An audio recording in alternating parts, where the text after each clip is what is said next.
It's Friday, February 20th.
All right, let's start off as we stereotypically do.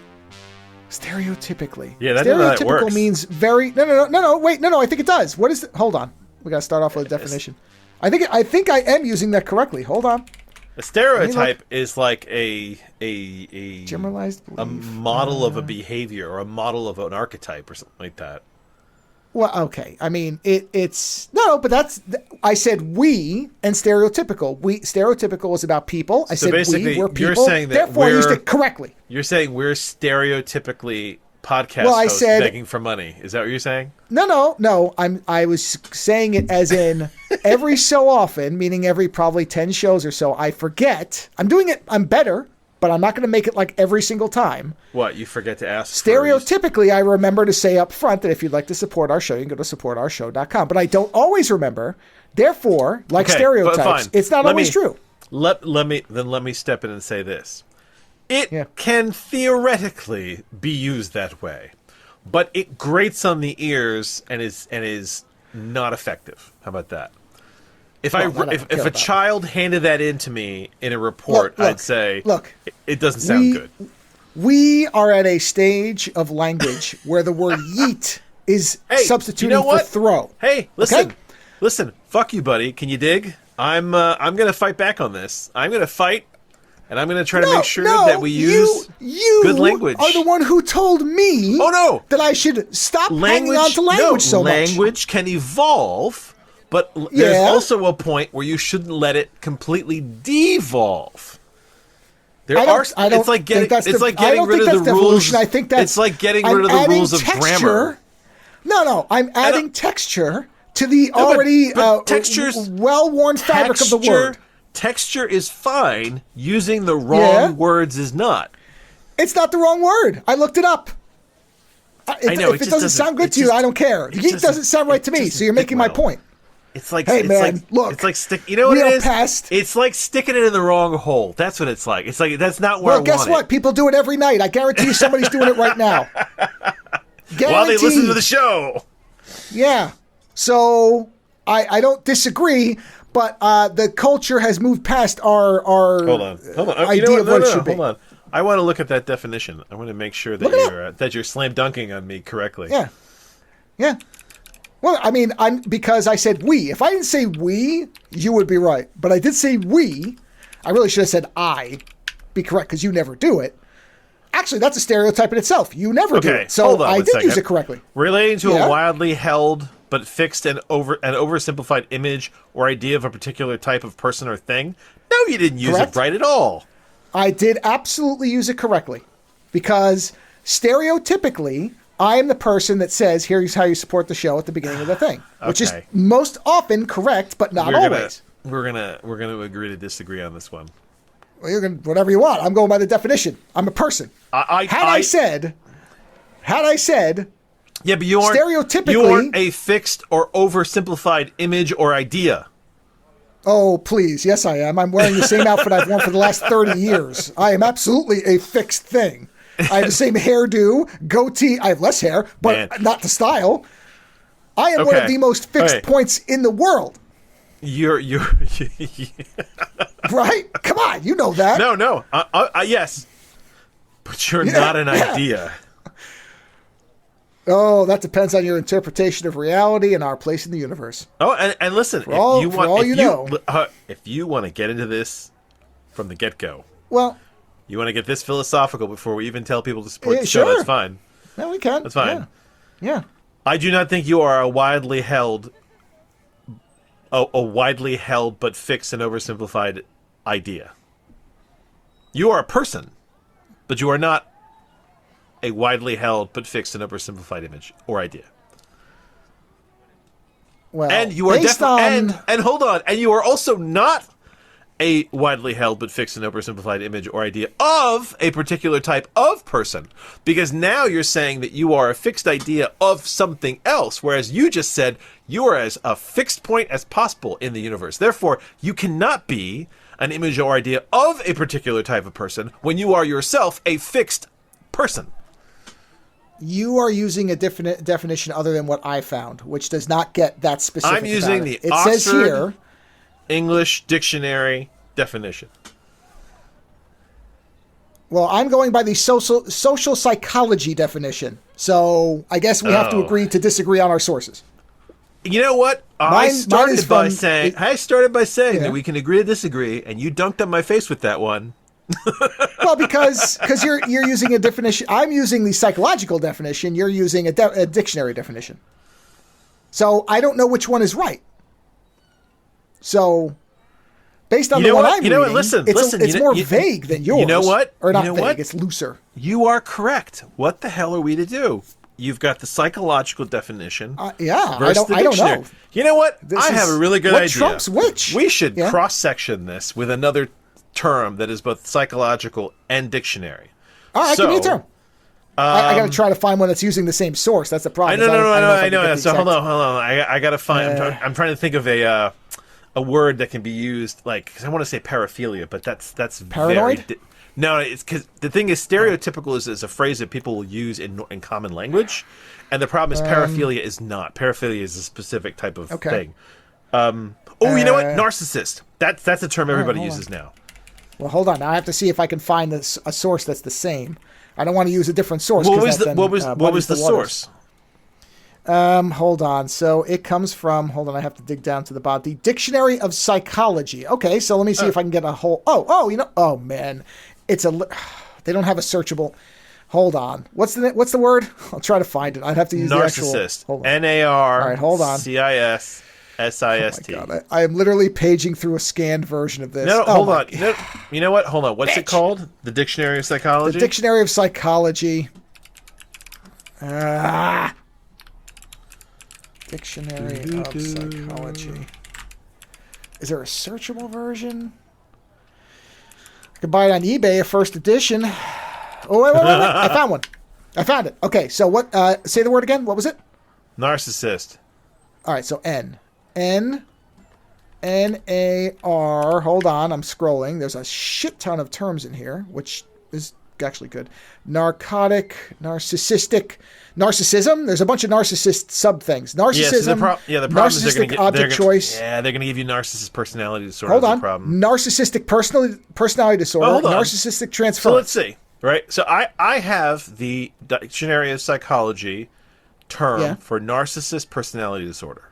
Right? All right. Okay. Got it. I'm going to read that against the dictionary, Oxford English Dictionary definition of narcissist. Right? Okay.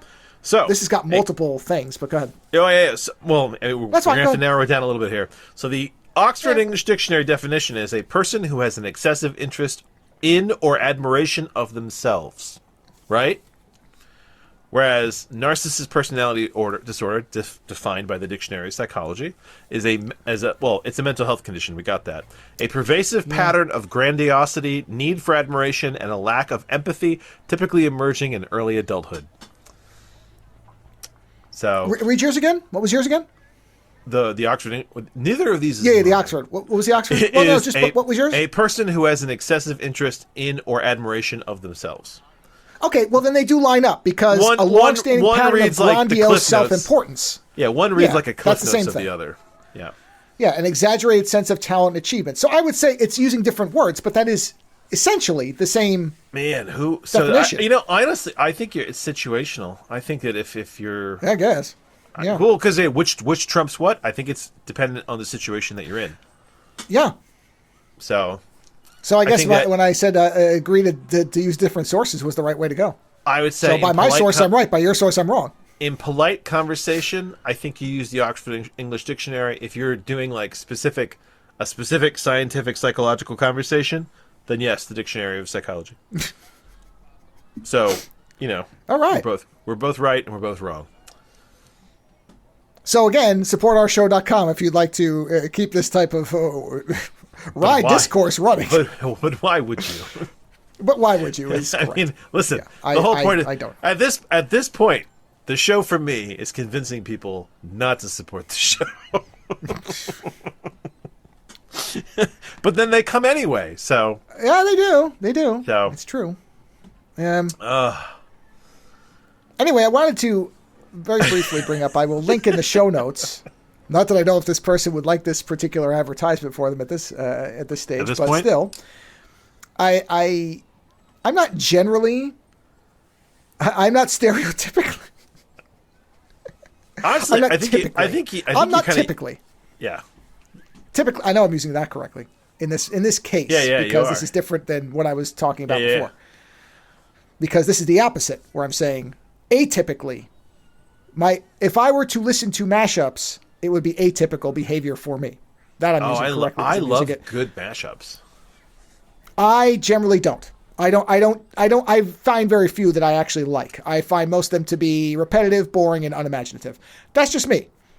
Completely my own thing. However, weirdly,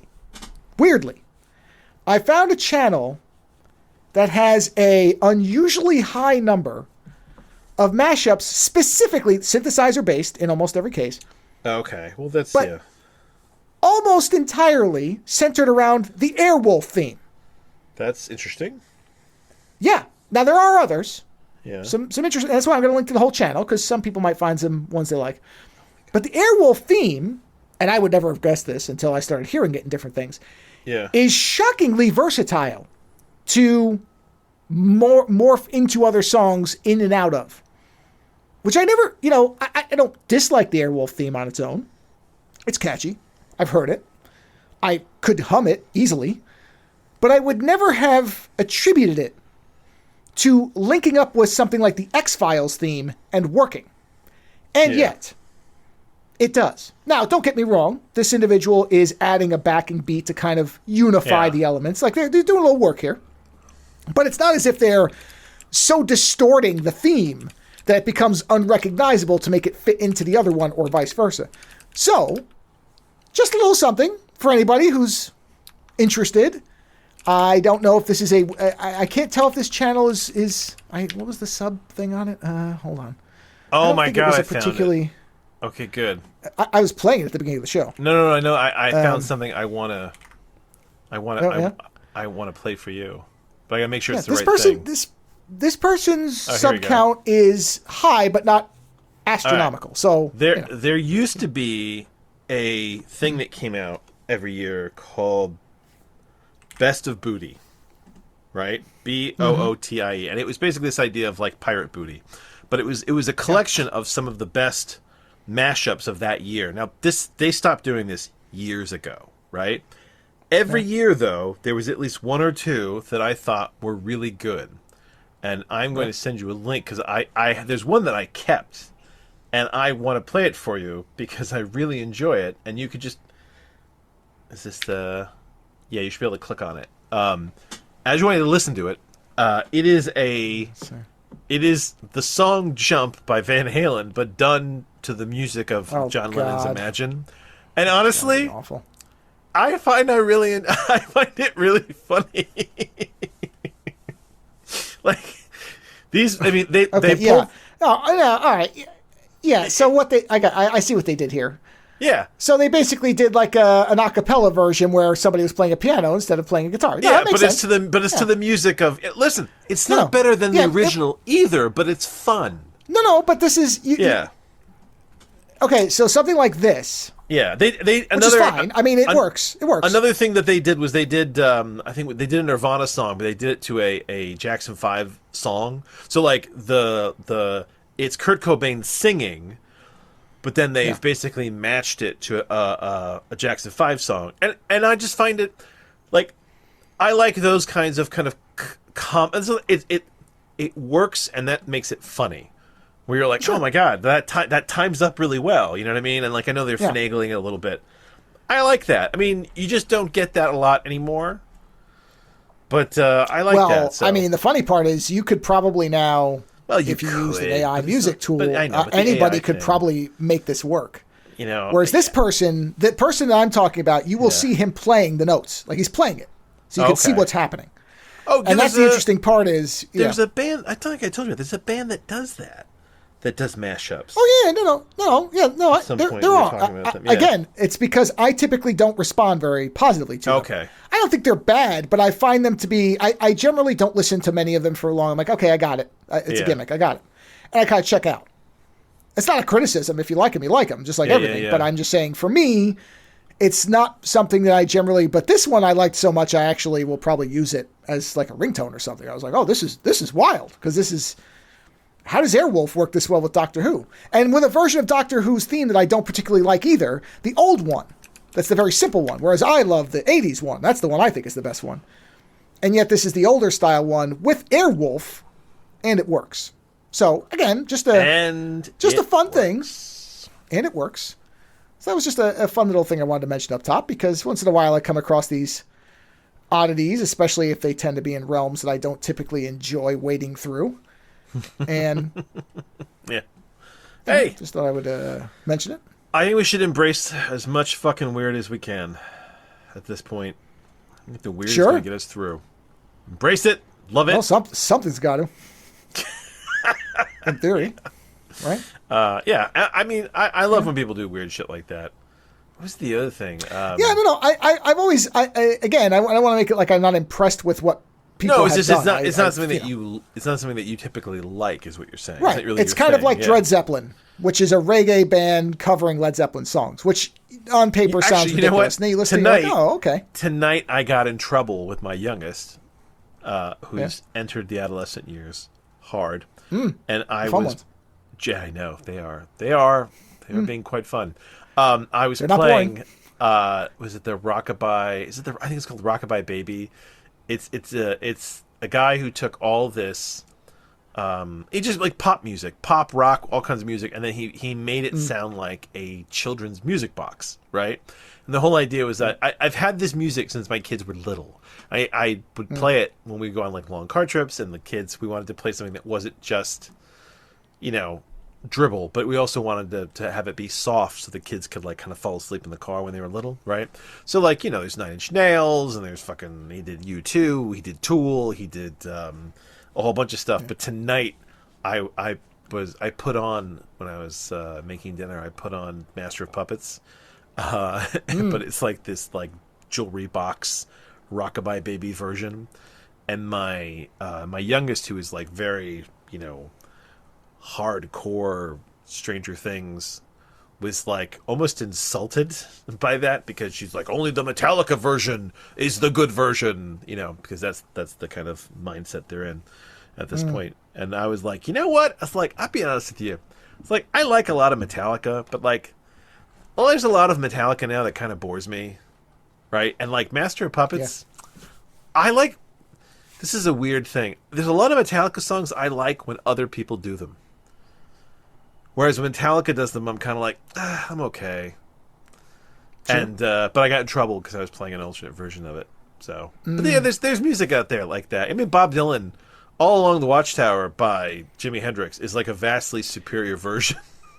I will prefer almost any version of Bob Dylan stuff that is not Bob Dylan. But what's amusing about that is Bob Dylan is like on the record saying that he likes the Jimi Hendrix version more too. Well, But do you get that sometimes? Like, I love 9 Inch Nails. I do. Yeah, I yes. grew up with it. Bob Dylan. I know that. People I know. love But Bob Dylan. I'm like, and Elvis Costello, whose voice is like putting a razor against my balls. I don't like any Oh my God. Why? Is there have you heard an Elvis Costello song with somebody else that you like?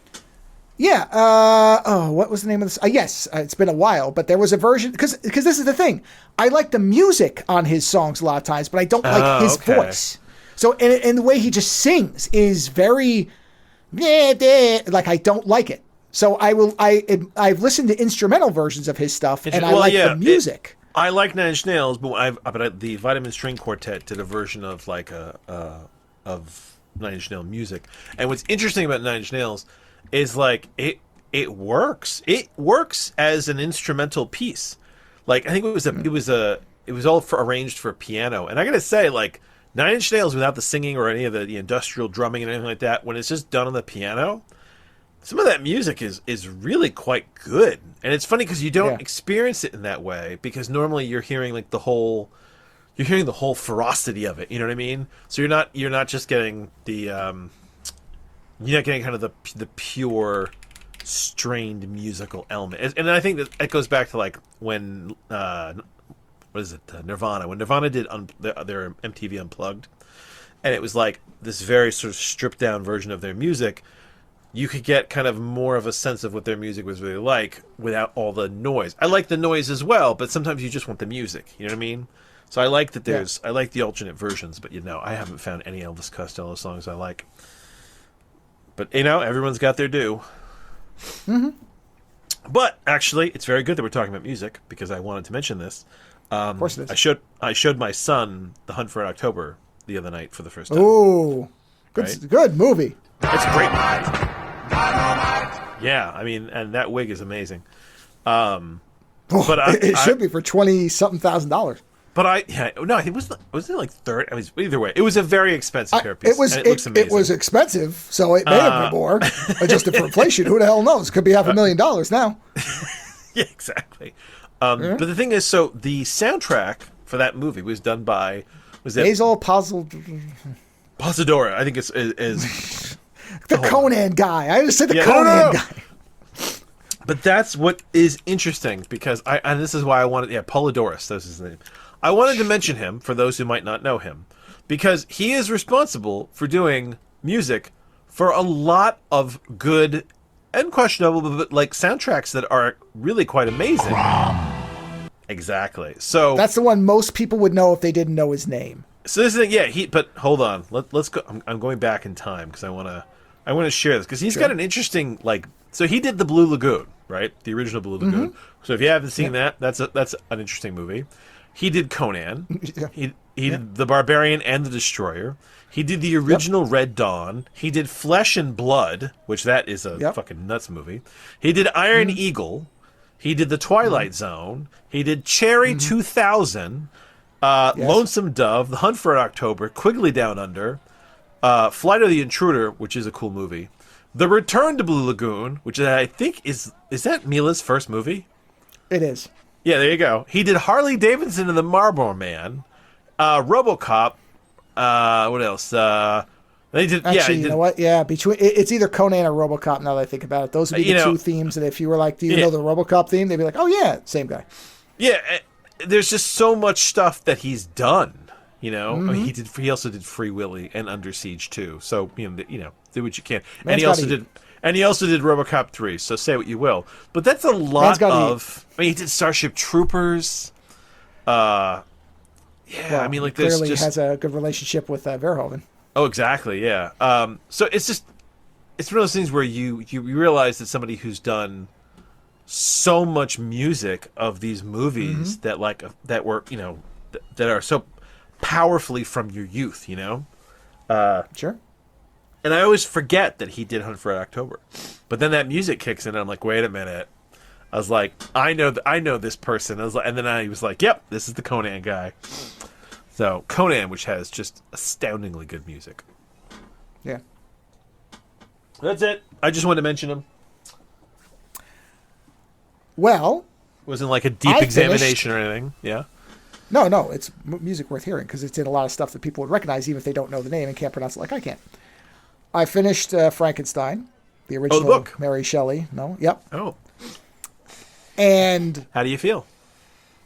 It's fantastic. Once you get past some of the peccadillos of the writing, which are tied to their time. It's a different period of language. So, well, not only that, but just a different sentence structure where there's a lot of exclamation points in the middle of sentences, which throws me off still. It's very strange. I don't know that I've read anything else that has that. I cannot think of another book I've read that has the exclamation point in the middle of a sentence thing, like she uses it. I don't care. It's just a couple of times I went, wait a minute, did the version of the book I bought have a problem? Is something wrong here? Yeah. I thought it was an I that, because once in a while I'll get a digital book and it'll have a mistranslation because however they did it didn't work out. But no, it's just the way it works. But some of the things, because again, if I ever read this book, the last time would have had to have been high school or earlier, which is a very long time ago now. And I don't have a great memory to begin with.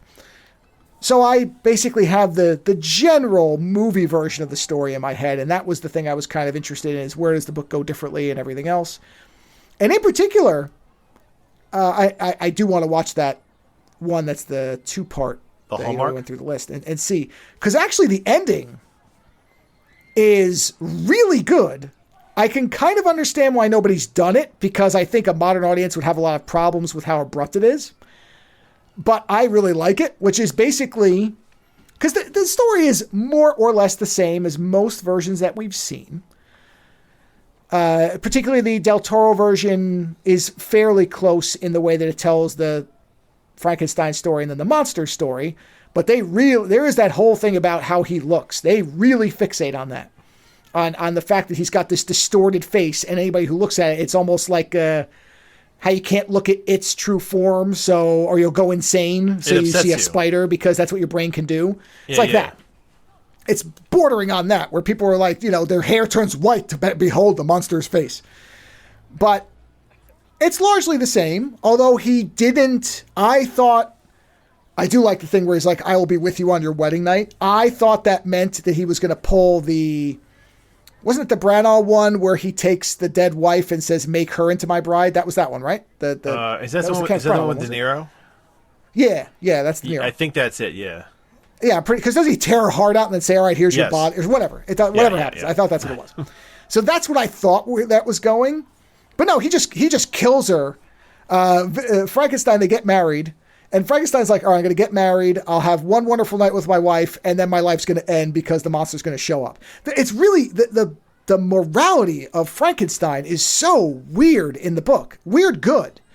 Because he has these moments of clarity where he realizes his responsibility, and then within seconds he turns on it because he's like, no, that's not my fault. I was just pursuing knowledge. So it's a strange personality, but I like it because it's a moral gray area where he's bouncing back and forth. Isn't he kind of a child to some degree? Like no. He's not a child. No, he is a full-grown adult. What I mean with a great education. He's a new person. You know what? Wait, you mean the monster? Yeah, the monster. I'm talking about Frankenstein. Oh, you're talking about Dr. Frankenstein. Yeah. Sorry. Yes, the monster is a child. No, you're right. You're right. The monster is a child. I'm rewatching the second season of Discovery with my son, right? And in that season, that's when the doctor from Discovery he gets killed in the first season, right? Yeah. And then he comes back in the second season, but the way he comes a new person. Yeah, so basically, you saw it, but essentially what it is because they're using this mice where the scientist's like, hey, let's pick up where we left off, and he's like, what are you talking about? Yeah, so his body, he's killed, and I think his body gets left in the other dimension, the mycelial network, it's left there, and there, it basically tries to fix him. So then and make him who he was. Like, it tries to bring him back. Yeah, it tries to regrow him. Yeah, try to regrow him, right? And when they transfer him to the actual universe, the machine, the organic machine, which was used to transport someone out of the universe, gets used to transport into the universe. What it does, much like a replicator, is that it creates a new physical version of that thing, because that thing no longer exists in the universe. So when he is brought into the universe, he has those memories and everything, but physically, he's a completely new person. And because he's a physically new person, I do find it interesting the way they get into this idea that he doesn't really know what he likes. He doesn't have the sense history. You know what I mean? So like food doesn't taste right to him. He doesn't know what his favorite foods anymore because he hasn't had the physical experiences to get him there. And watching that actually made me think about Frankenstein quite a bit. This idea of basically being born and you're not a child per se, but you are new. You know what I mean? Yes. And how that must affect you. That was my long roundabout way of getting back to that. Sorry. Yeah. No, so you're right. Yes, the monster is a child. And also that's a thing that I haven't seen a version where he talks about being dead and coming back and what that's like, swimming out of like an abyss of blackness and realizing he's living again, which is strange. That's a whole like metaphysical part. They barely touch it. But is the idea that he's a soul who already lived? Well, yeah. Okay. Well, the book doesn't really engage because that's not what she's talking. She doesn't care, but I think it's because at the time, I'm sure, I don't know enough about Mary Shelley's biography to know if she was an atheist or not, but it feels like a religion-informed idea that the soul existed in some way in this void or a limbo. Okay. And then at the point where Frankenstein reanimates him, his soul swims out of this black area, but it's weird because he doesn't describe it as heaven. So I don't know if he was supposed to be a convict. That's where I think a lot of the, they get into that in the movies and other stories where it's all about, it's ex-convicts for the bodies and all that stuff. So I wonder if that's where that came from, is the idea, well, why would this consciousness be in this black nothingness? Because shouldn't it be in heaven? If it was a good person, it must have been a bad person. So it's stuck. And there's a ton. And I don't, hold on. When is Paradise Lost from? Would Paradise Lost have already been out by now? By then? Probably, right? Because that's an epic poem. But hold on. But the phrase Paradise Lost is from like much older. Milton. Yeah. Well, okay. So Paradise Lost by Milton was published in 1667. So hold on. I want to get my timing right on this because I should have looked this up. So Frankenstein was, 200 years later. I was going to say, she clearly, or a lot of people, because I know she was with Byron and poetry and all that stuff.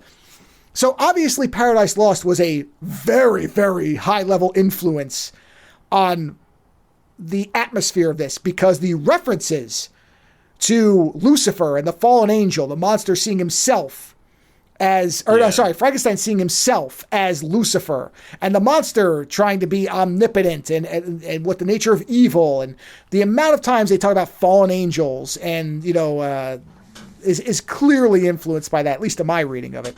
So that's an element that I don't feel like a movie has ever really gotten into in a heavy way, and that thing where he comes back from the dead. Because it's maybe 2 sentences, but it's very specific. I saw it, I'm like, whoa. Yeah. That's interesting. And then really the rest of it is... Because that implies that Dr. Frankenstein didn't create new life. He just provided a channel for a soul to return to the world. Well, the interesting part is it's almost a paradox because number one, I don't know at the time what the seat of the soul was considered. Was that considered the brain? Was the brain and the soul in the same space? If so, reanimating a brain would naturally revive the soul attached to it. Or did it reside somewhere else and did it just... I don't know. Did he actually create a new form of life? So I know a little bit about this through neurology because early history of neurology talks about where people basically thought the soul was at some point. Okay. Because there was a period there where they thought there was an organ in the brain that was where the soul was, and it was eventually it became something else. But let me look that up because I wonder what year that was. That might be it because we're talking about 1800s for Frankenstein the book. So whatever the time period, if it sort of lines up. Or she was just making something up. I mean, I don't want to. She could have. I mean, listen, I don't want to rule out imagination and creativity. It is fiction. Yes. Okay. Oh well. Okay. The idea that a soul or seat of consciousness resides in the brain dates back to the fucking 500 BC. All right. I'm just looking for. Here you go. So what year was this born? 1818, I think. Okay, so Rene Descartes wrote in the 17th century that he felt that the soul resided in what he thought was what we now know is the pineal gland. He called it the seat of the soul. All right. So but the pineal gland either the pineal gland. Yeah, no, I know what you're talking about because that's one of the things zombies tend to eat a lot. Maybe that's why. In any event.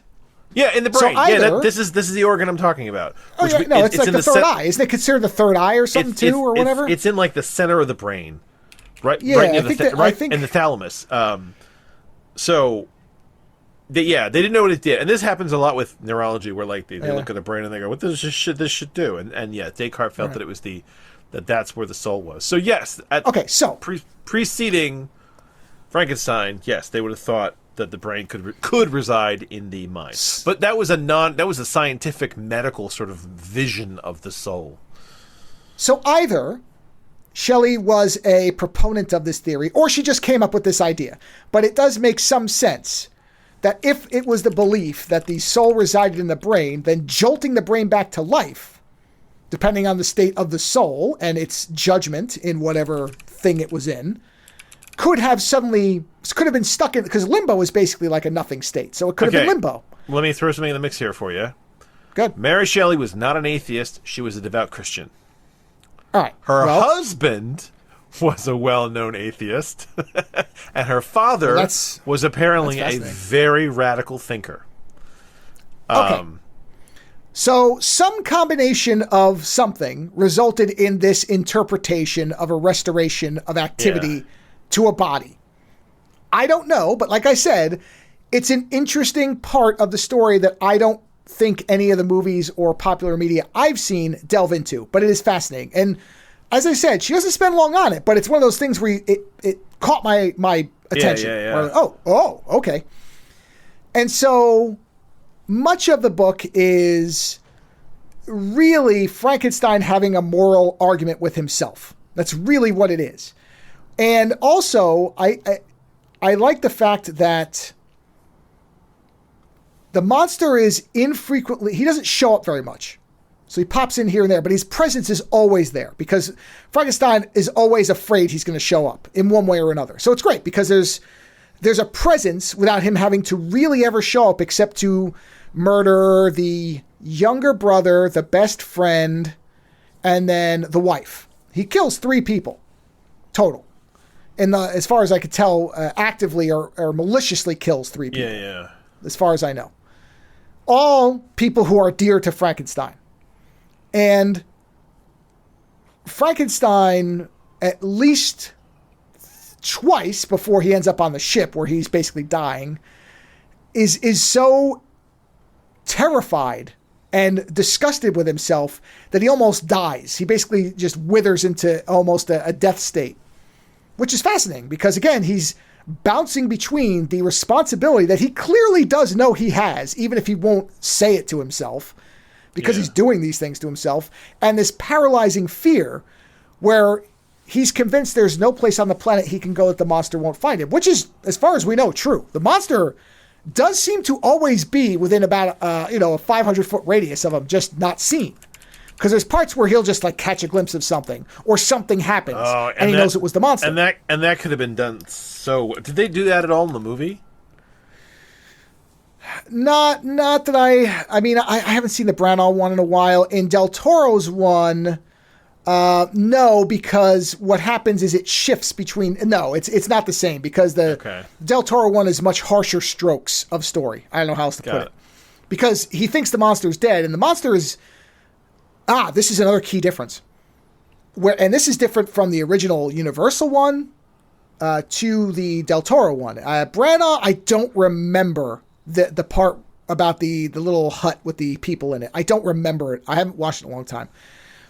But in the original, he is essentially treated with kindness by the old man, the old blind man in the, which is the same in the book. It is an old blind man with some younger children with a very, very, very convoluted backstory, which they've mostly jettisoned in every other version because in the novel, it works. It would be a mini movie in the goddamn in a film adaptation. It's almost ridiculous how much there is going on with that family and why they're the way they are. It's interesting in the book, but it would bore. I mean, I don't know how you make that work in a live action thing unless you just do it as a quick summary, because it is so overwrought. Well, but that's the difference between a book and a... Yeah. But it's interesting. It's interesting because, again, it's not something that you usually get in the rest of it. So the monster is similar in Del Toro's. They do this similarly, but there's a major difference. He's hiding, and he's learning to read and learning to speak. The circumstances are slightly different, but it's essentially the same type of thing. And then he reveals himself to the blind man when there's nobody else at home. He plans it, and because there's nobody else around that can see him, he wants to see if the reaction will be kind. Do they ever say what he sounds like? No, but they don't make a big deal of it. So he doesn't sound like a monster. He isn't like, I'm a monster. You know, like, not in the book. The book, he describes himself as not speaking well because he doesn't know how. Got it. But by the time he shows up and is speaking in normal sentences, he appears to sound normal. It's just that the act of speaking crumples his face in a horrific way. Got it. That's the way they describe it, is he's talking normally, but his face is, rotten slices of meat all tugging at each other with like maggots underneath or something. I'm making that up, but the way they talk about how grotesque it is, that's my imagination of it. But no, he appears to speak. I don't think they ever talk about his intonation or anything like that, so I don't know if he's supposed to have a particularly guttural sound or anything. You would imagine he would, because he is an assembled person, so probably there's some raspiness and roughness to his voice, because it probably doesn't quite sound right. They don't specify whether his tongue was an original part of his head or his throat or his lungs. So I'm not sure. They don't get that far into what his part breakdown is, which is also fascinating. She jumps right past the creation. It's maybe a paragraph and really very little detail. Well, he figures out the key, gets the body assembled, and she doesn't reiterate at all, except for the fact that his face that the face is horrificaly deformed by the time. I find that a lot of that he has yellow eyes. That's the other thing. Oh, interesting. I find that a lot very of specific writing on that. A lot of the writing from that time period, they tend to leave a lot to the imagination. Like, they tell you what it is, and they kind of move on. And I think it's probably because it's not important. The important part is the morality of it, which I feel like the book does a really interesting job of making Frankenstein and the monster have these internal struggles on what their morality is, and it works very well. I think it's more clear-cut as far as the monster than Frankenstein. Frankenstein, it's very tough to give him any absolution for the actions he takes. The monster, and this is demonstrated in the book, and he says as much, he says, if one person had accepted me, I would, and he basically goes to Frankenstein's like, look, here's what it is. Every person I've ever encountered has reacted with horror, derision, and rejection. And I'm fucking sick of it. So here's what you're going to do. You're going to build me another version of myself, a woman, a companion. And we're going to leave the world of man, go into the Shadowlands or the Veiled Lands or whatever it is from the Lord of the Rings. We will go off into the most remote reaches of the Antarctic or whatever, because cold doesn't bother us. And we will just live with each other, because at least then we will have one other person that will accept us for what we are. And at first, Frankenstein accepts. He says, yes, this is only fair, because I brought you into this world and there's no way you can exist in it. So if you are saying that you will leave, because the monster's like, you don't do this, it's fucking war on humanity. Starting with everybody you care about. I'm just going to fucking kill them all. Which is the whole thing of, if I can't have the one, I'll indulge the other, like that one. What? That reminds me of one of the movies that we watched, where the guy's like, I'll kill your mama, I'll kill your sister. Nighthawk. Oh, yeah, yes. But that's essentially what he says. And at first, Frankenstein is going to do it, and it agrees, and then has a change of heart in the conversation, and says, no, I can't bring another one on there. Number one, I don't know if she'll accept you, which he is correct about that. The monster is making an assumption there. That is very true. Right. And then he says, and then how do I know that she won't be worse than you, that she won't want to go on a war against humanity regardless of your presence? I can't risk having two of you running around because collectively you could do all this damage, which sort of makes sense, except it sort of doesn't, because the monsters are not invulnerable. They're in fact very, very vulnerable to fire. So really, all Frankenstein would have to do is after they left say, hey, if two weird, big, monstrous people show up, burn them. Just throw torches at them and you'll be fine. And they would have been defeated. But regardless, after he says that, that's when the monster says, all right, I'll see you on your wedding night, and fucking bounces out, which is a great line because then Frankenstein is terrified. He does marry his cousin, which again, I know it's different times, but marries his cousin. Hey, whatever, man. Great balls of fire. So it doesn't matter. Jerry Lee Lewis. I was struggling. I knew it was Jerry. I was coming up with Jerry Lewis. I'm like, it's not Jerry Lewis. It's not him. It's somebody else. Jerry Lee Lewis. In any event, hey, balls of fire, Frankenstein monster. So ties in. In any event, then it is again this thing where everywhere Frankenstein's going, he's afraid that the monster. He knows the monster has this timer running, which is when he's married, he's going to show up. He assumes it's to kill him. No. And that's his mistake. No, not at all. It's to fuck your day up, man. Not to kill you. Right, so they have the wedding. They go to this secluded village, and Frankenstein tells his wife, he's like, stay here. I'm going to go for a walk. If I don't come back, just know that I love you type of thing. Like he's basically telling her, I'm going out to be killed.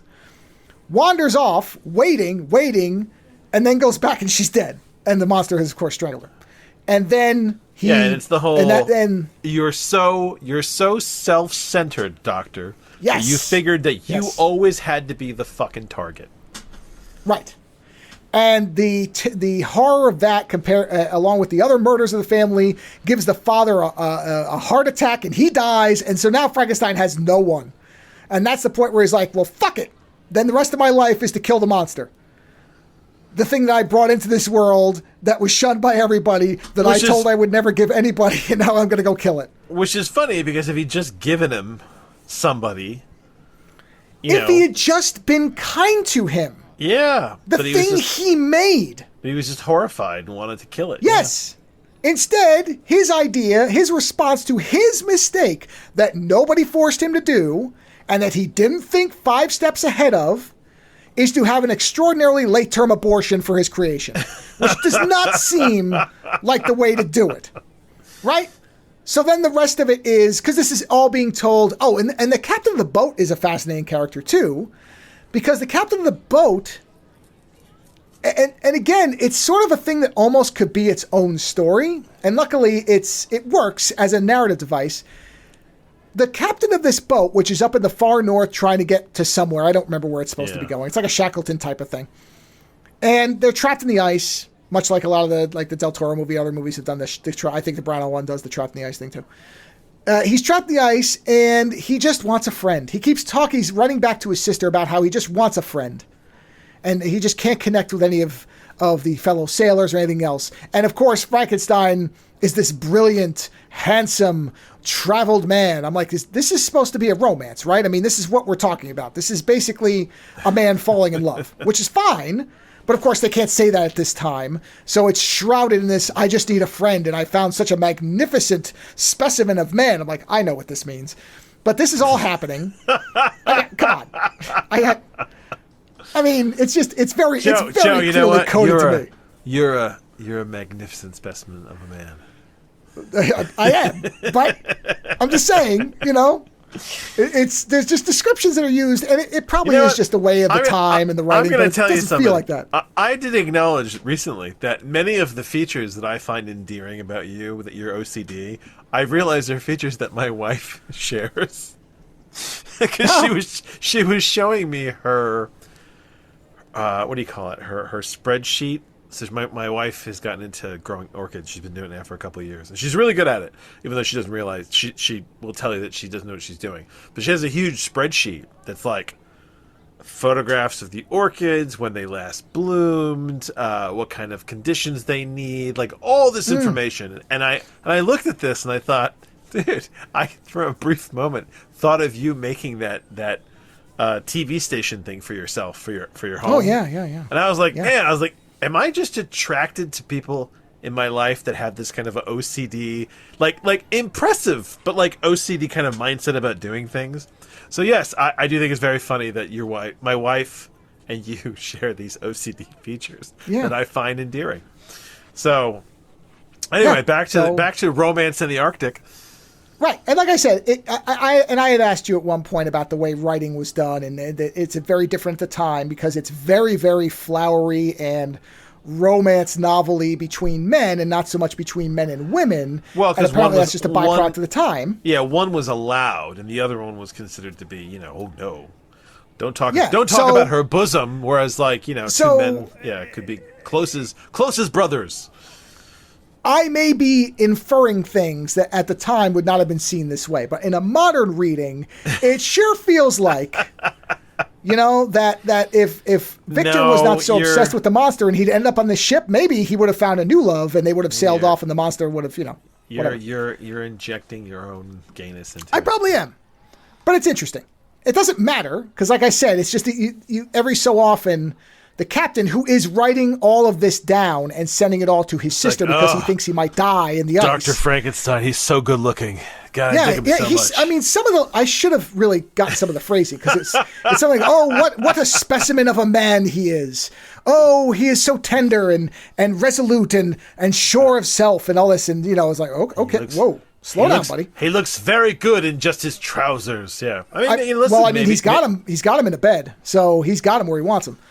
I'm just saying, buy the guy a drink first. But in any event, so as we get to the end, Frankenstein has pursued the monster across the ice, and the monster is baiting him. He wants him to come after him because he keeps leaving him little clues. Because he keeps saying, "Oh, the spirit has provided," but it's very clear to the reader that the monster is keeping him coming after him because he's enjoying running him into the ground. Well, because that's what he's trying to do. The doctor made him. And then basically just shat on him. And now he's sitting there going, you know what? Yeah. You made me, and then you shat on me. I'm going to fucking ruin your world. Yeah. And that's what he did. He ruined his world. Yeah. So then at the very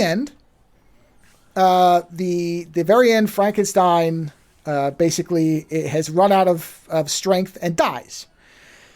And the captain hears a noise in the cabin, goes in there, and sure enough, the monster is there. And the monster basically says, because, again, the captain sees his face and goes, "Oh!" And the monster's like, yeah, I'm used to that. He's what a specimen of a creature. What a specimen. Well, not to the monster, it ain't. Yeah, he's like, he's that much of a specimen to me. But, you and I have different interests. So he says to him, he just basically repeats that all this man had to do to stop all of this carnage and death. He's like, do you think I enjoyed killing? I never wanted to hurt anyone. I would have responded with kindness had any kindness been shown to me. Instead, I was shown nothing but the same reaction you're having. He's like, but now that he's dead, what's the point? He's dead. He was the only person that I had any real connection to in life, so I might as well just go and kill myself. And then he throws himself out the window and the book ends. And I'm like, Jesus, that's an ending. Where he's basically like, I shall now go die in the ice, for there is no more purpose in life, or something like that. And then the line is something like, and he hurled himself out the cabin window. I've destroyed my maker. What else is there to do? Yeah, well, that's really it. Hold on, I actually have my Kindle next to me because I got to load another book now that I finished it. So here it is.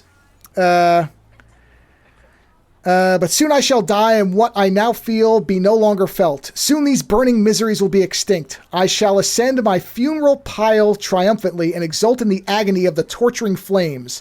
The light of that conflagration will fade away. My ashes will be swept into the sea by the winds.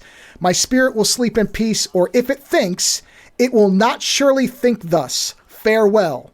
He sprung from the cabin window as he said this upon the ice rafts which lay close to the vessel. He was soon borne away by the waves and lost in darkness and distance. The end. That's a fucking badass ending. Like, that's a great... I would like to see a movie do that shit. I don't think any of them have. You know what it is? I think there's a lot of people out there that'll be like, well, that's too ambiguous. What happens to the monster? Yeah. Does he die? Yeah. He says he's going to burn himself. Again, pointing out that this monster was easily defeated with a But does he really? Like, that's you remember, we were just having a conversation about, fucking idiots before the before we were recording. Well, that's like every other show, isn't it? But every two shows or so, we talk about fucking idiots. Really, that's the thing is that some of these older stories, it's like, yeah, if people just like to spell it out, and if an ending is like in any way innocuous or like not, like I said, spelled out for people, they sit there and they go, well, what happened? Mm-hmm. Did he die? Like, what happened? Yeah. You're like, yeah, he fucking died. Yeah.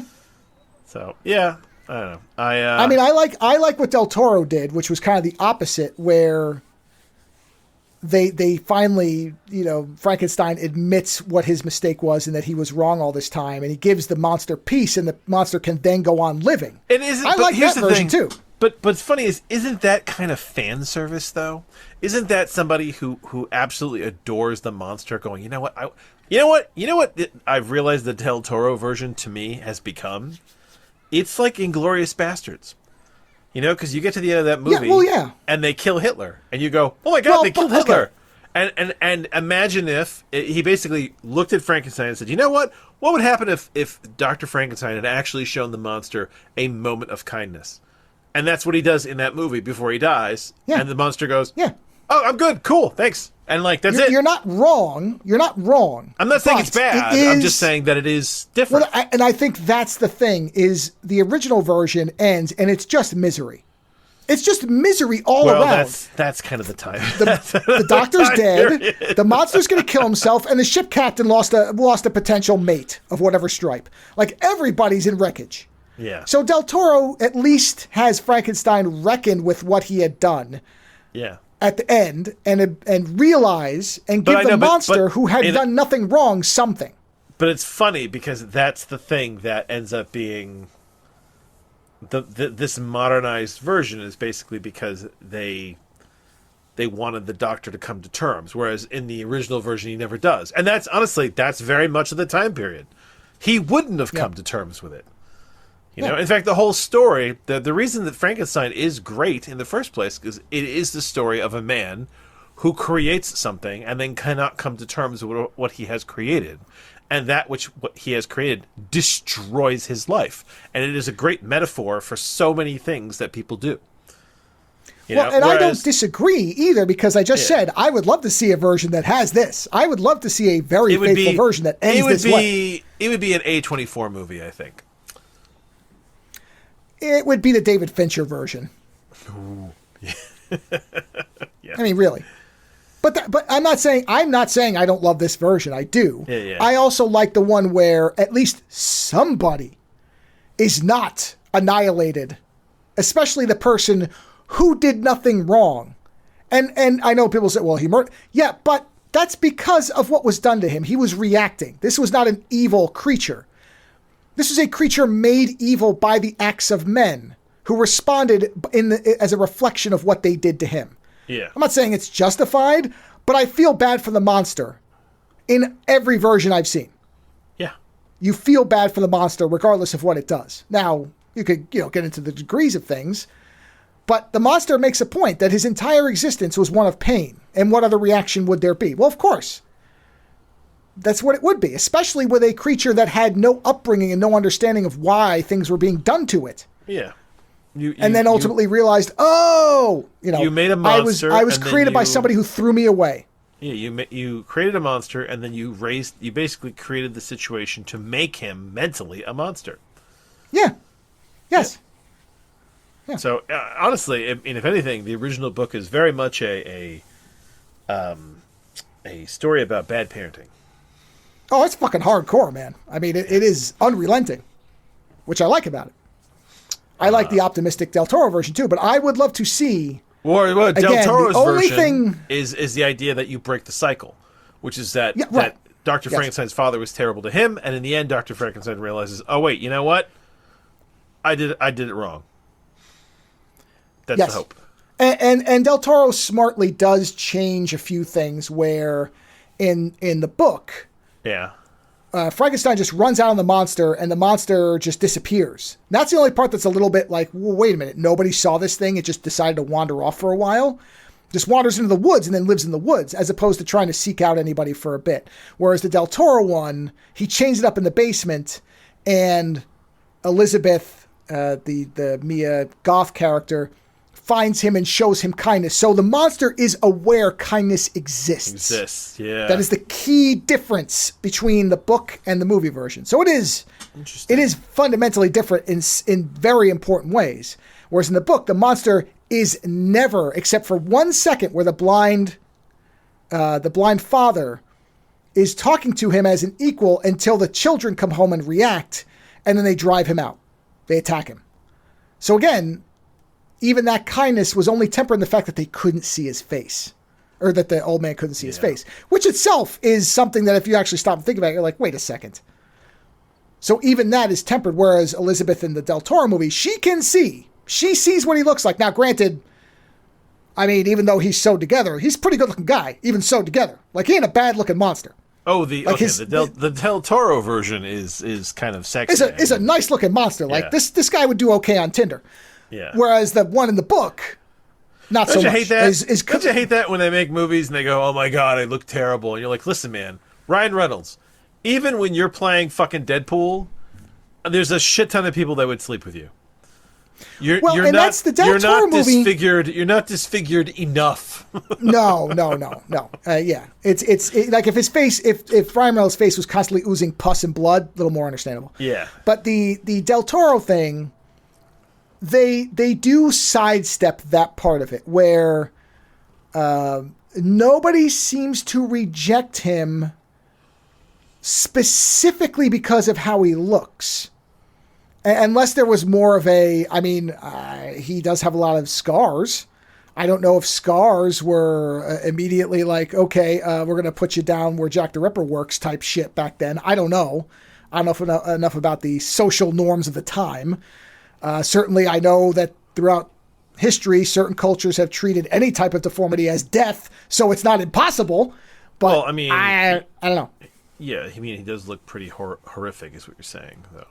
In the book, but the Del Toro version, I don't know if the appearance of the Del Toro version would warrant that. Yeah. Yeah, I don't. It doesn't seem that way. That some people react to him violently, but I think that's more because of how big he is. He is unnaturally large. It seems in the Del Toro movie, like he does not look like a normal person in terms of his size and strength. Yeah. And when the people at the what do you call it? The hut, the people who aren't the blind man, who was always nice to him, when they see him, he's like in rags with long hair. And yeah, he does look scary.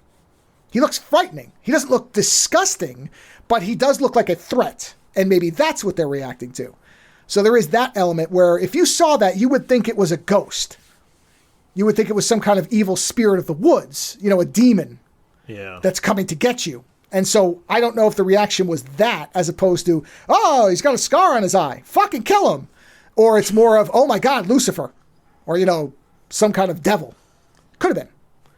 In any event, I really enjoyed the book. And I think making the book into an adaptation, the only thing you'd really have to cut down is that convoluted backstory to the cabin people, which Del Toro does. He cuts all that out and just makes it that the children are repelled by, or are afraid. I shouldn't even say repelled. That's what you're saying. Assholes. Yeah. Well, they're afraid of him. And so you just simplify that down. But everything else you could do like this is. And it really, a lot of this has been adapted. So there's really no reason to think you couldn't make the whole thing work. And that would be fascinating. Because there is no little girl thing like the original. I kept expecting that. That never happened, like the 31 version. Yeah. I thought that's what was going to happen. And it doesn't. Because that would... His murders are very specific and they're very well planned. The first one gets blamed on an innocent girl who's dear to Frankenstein, and he knows that the monster did it, and therefore he says, I actually am the true murderer here. And so he has to watch the trial of her and then see her hanged. So that's a really good one as far as the monster being like, yeah, fuck you. And then the second one where he kills his best friend gets blamed on Frankenstein initially because the monster waited until Frankenstein was stuck out on the water in a boat so that the timing would line up for when the body was found. Now, eventually they figure out there's a very smart investigator who pieces together that doesn't make sense and knows that he didn't do it. But at first, they're basically condemning him. And he's like, well, I did kill him. Because without the monster, he wouldn't be dead. I had my best friend killed. And he talks about his best friend as being like the light of the world, like such a good person, especially compared to me and what I've done. And now his creation killed that person. So there's really effective, like the monster ain't fucking around once he gets to that point. Like he is doing the work correctly as far as vengeance goes. So it's great. As far as, I'm siding with the monster. I don't know if I'm supposed to be.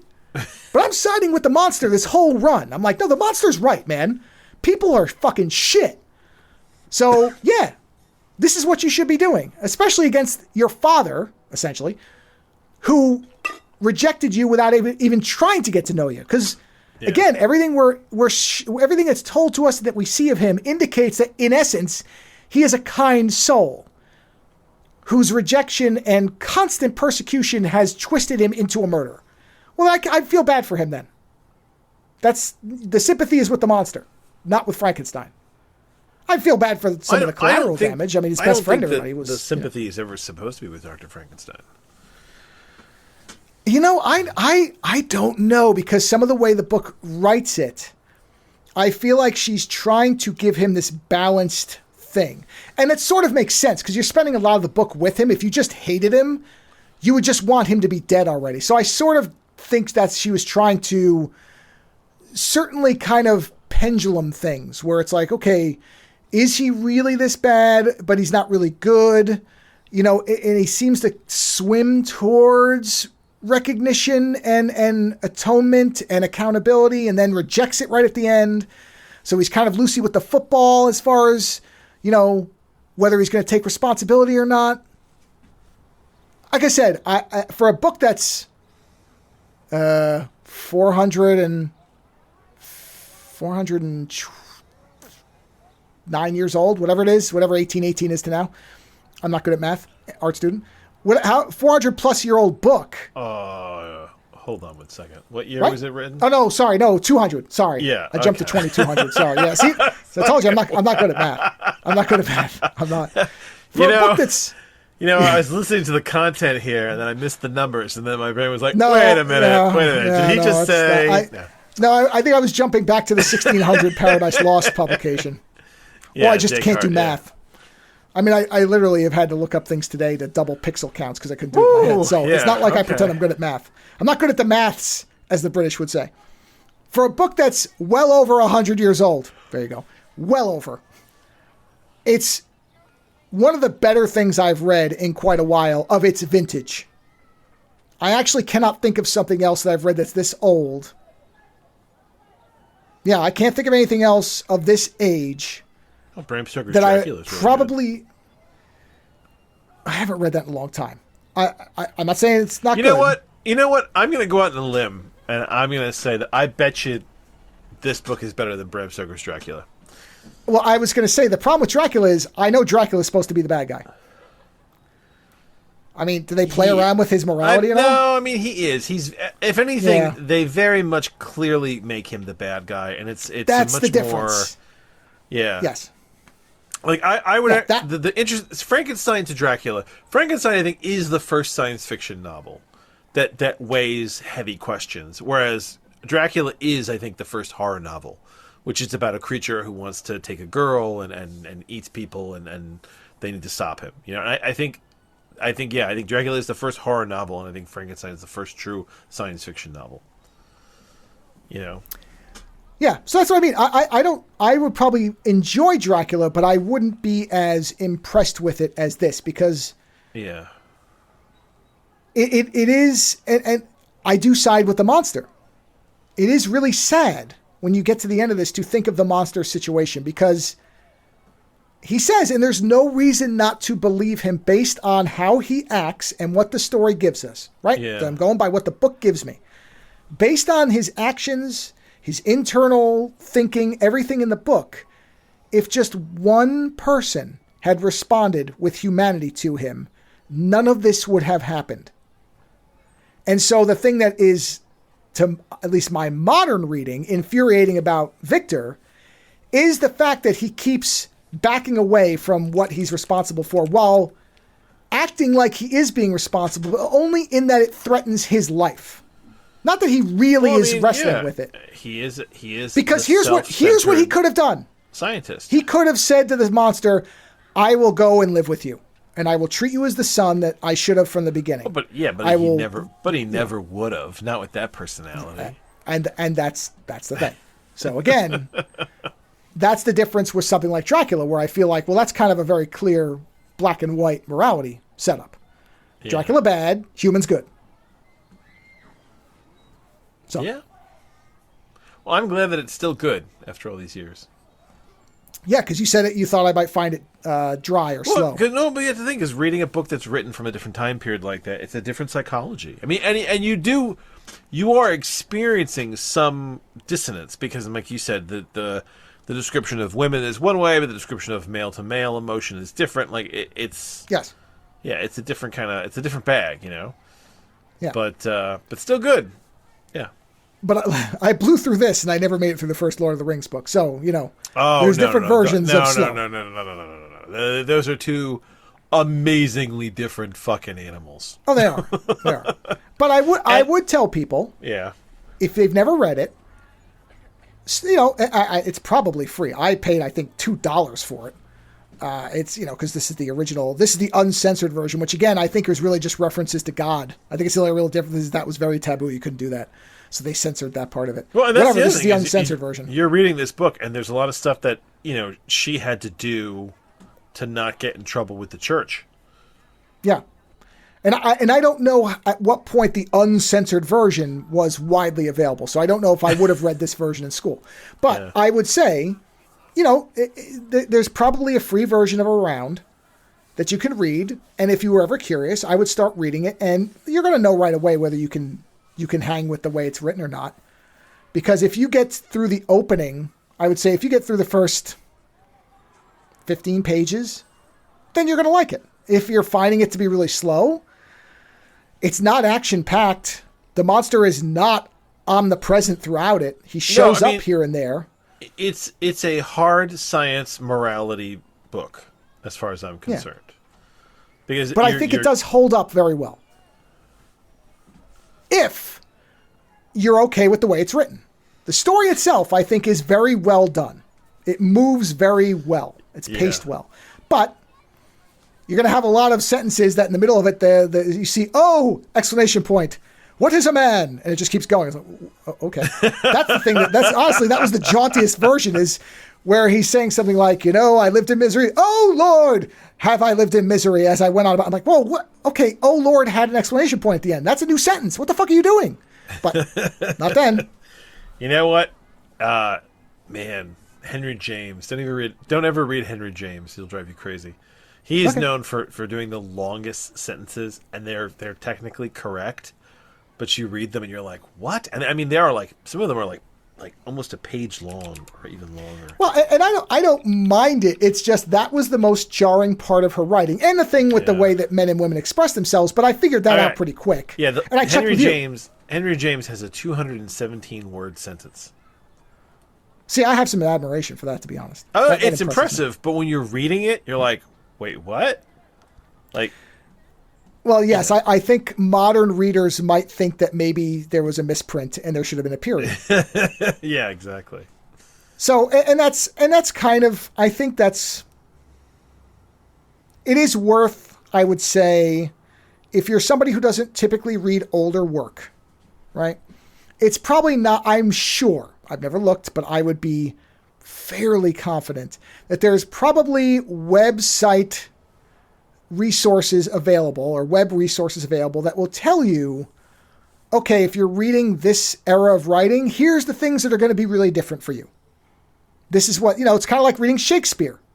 You don't just read Shakespeare and it rolls off the tongue. Well, honestly, you have to know what you're reading.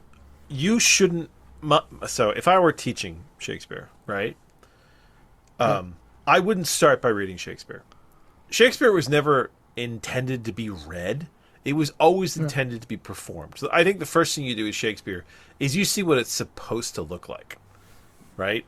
Then you can parse the language, but you need to see it first, because otherwise it's a bunch of high schoolers trying to read iambic pentameter, not understanding what the fuck's going on, not realizing that Shakespeare just said something hilariously dirty, and it's amazing they're allowed to read it in school.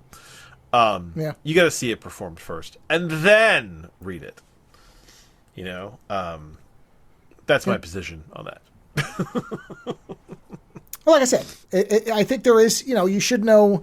I agree with you. Just throwing a book that's a classic at somebody and saying, you're going to enjoy this. Well, and not if it's not written in a modern way. No, and I'll go one step further, this idea that I shouldn't say that. I should say if you're not aware of the differences, you may not enjoy it. And that's not fair. You have to be interested in a book to give it the time of day. I find that reading classic literature is kind of like counseling, right? If you go to counseling and you don't want to be there and you're resistant to it, then you're not going to get anything really out of it. You're not going to, sure. Maybe eventually in time you'll settle in. But if you're really like, fuck this, I don't want to talk to you, I feel like counseling is wasted on you. But I would also say that, like counseling, you wouldn't say, you know what, I feel like I need counseling. And somebody says, well, here's a scream therapy. Go try that, without letting you know what it is. No. But okay, what I'm saying here's how is it works. You have to want to be in counseling to have counseling really work. Yes. And with classical literature... But you should also have an idea of what type of counseling is available and choose what makes sense. But with classical literature, I think that you have to want to be there in the first place. If it is I agree. foisted on you in school, there's a lot of people that aren't going to respond to that. But I also think that the interest has to be coupled with, okay, understand this is how this is written from this time period. Because it would be unfair not only to the material, but the person to just go in blind and not know. Don't just read it like a modern day novel, because it's gonna feel wrong. Yes. Yeah. Right. So Frankenstein. So that was my 50-minute review of Mary Shelley's Uncensored Frankenstein. Well, it's good that someone finally reviewed it. About time. I was worried. I agree. It's just not. It doesn't get any coverage. But I'm glad that you enjoyed it and that it wasn't a huge letdown for you. No. I liked it quite a bit. That sucks too, to read something like this and be like, ugh, Oh my God. Yes. No, sorry. I was looking. I didn't think I saw what I saw, but apparently Sideshow has made a print of a new version of Rob Liefeld doing Wolverine and Deadpool, and Wolverine's bicep is the size of his head. Oh my God. Okay. I can't look at this. Hold on. I've gone from a beautiful piece of art to this. What the fuck, man? This is almost like a joke on Rob Liefeld. Like, come on, man. Is the Deadpool batter blood thing? Yes. Look at his arm. Look at Wolverine's arm. Wow, his bicep is huge. That's what I'm saying. What the hell is that all about? I don't. Why? You know what? Yeah, literally, it's. You know what it is? He doesn't have a shoulder. It's like his bicep and his shoulder merged into one cantaloupe. And his fingers on his left hand are distorted, Okay. Yet his pectorals are flat. What the fuck is this anatomy? And I'm not even good at anatomy. Right? And by the way, look at Deadpool's crotch. What's he carrying in there? What is that? It's all wrong. Oh, God. Yeah, but you know what? He loves his bent knees. He always did. Yeah, I'm just surprised there's not that many pouches. Oh, yeah, especially on Deadpool. Where are the pouches? Yeah. No, pouches. What's going on with Deadpool's back, by the way? He's got a turtle shell for a back. We could just dissect this for another hour. We're not going to do this. This is terrible. Listen, Rob Liefeld hasn't... I hate to slam on Rob Liefeld, but his art is not great. I mean, like those guns. No, he seems like a perfectly nice guy, but... you know what? He seems like a perfectly nice guy, but I'm not a fan of his art. Yeah, especially because they did 2 other prints by 2 other artists, right? One by Pablo Villalobos, which is very good, of Wolverine. It's beautiful in terms of its color usage. And even the one of Deadpool laying down is better. But the Wolverine one is fantastic with the yellows. I will say that's great. These fucking Hot Toys figures are basically just statues at this point that move. Oh, the Han Solo one's really good though. See that one? The Deadpool special edition, which comes with like the floating head, the dog, the baby. I mean, it's just like insane. Yeah, yeah. Some of them are a little ridiculous. I agree. So anyway, anyway, yeah. Did you have anything else before we get to our? No, I didn't. Right. We're already there. Yeah. All right. Here we go. I'm just as nervous as you are. This is the first time for both of us. I ain't never killed anybody before. I'm just trying to break into the business at the top. Fast as the lightning bolt. Well, and he can kill you with just one jolt. So much for Ned with his feet and his hands. What'd you say to that? Good God Almighty, what a powerful man. I'm talking about Keith. Hey, Keith. Talking about Mr. Keith. I'm acting you believe. Hey, please, don't mess with Keith.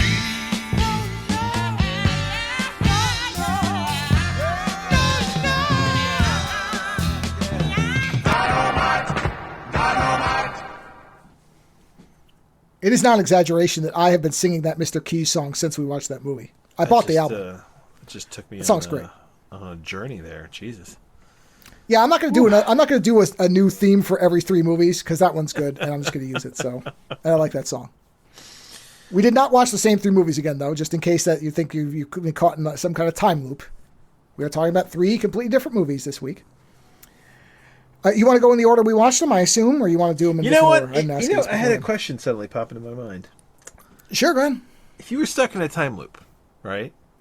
And the same movie came on every night at like 8 o'clock at night, right when you're sitting down, right? Like you're stuck in Groundhog's Day, and right when you get home every night, the same movie pops in at 8 o'clock, right?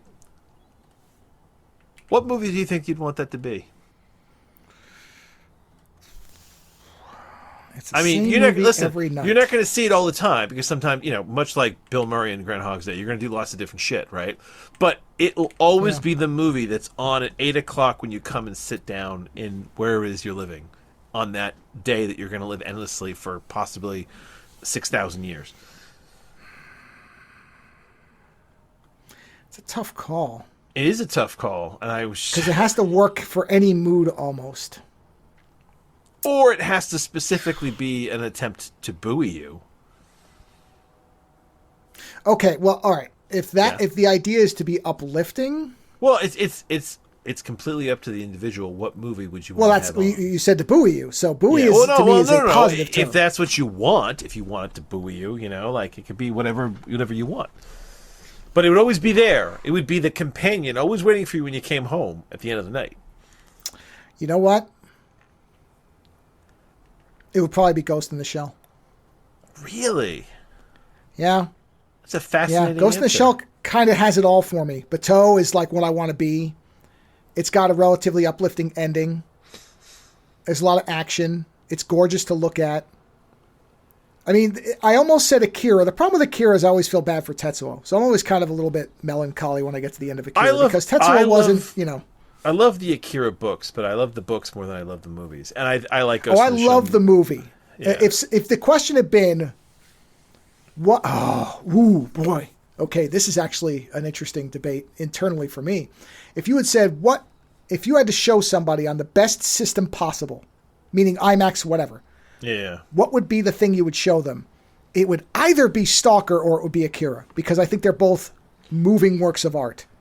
But I default to Akira because it would surprise people the most, because most people think cartoons are for kids. My problem with Akira was always the fact that, for me, that movie, everything after the motorcycle sequence feels less impressive. Oh, no, not to me. Not to me. I love the beginning of that movie so much. No, I think no. I think that whole movie.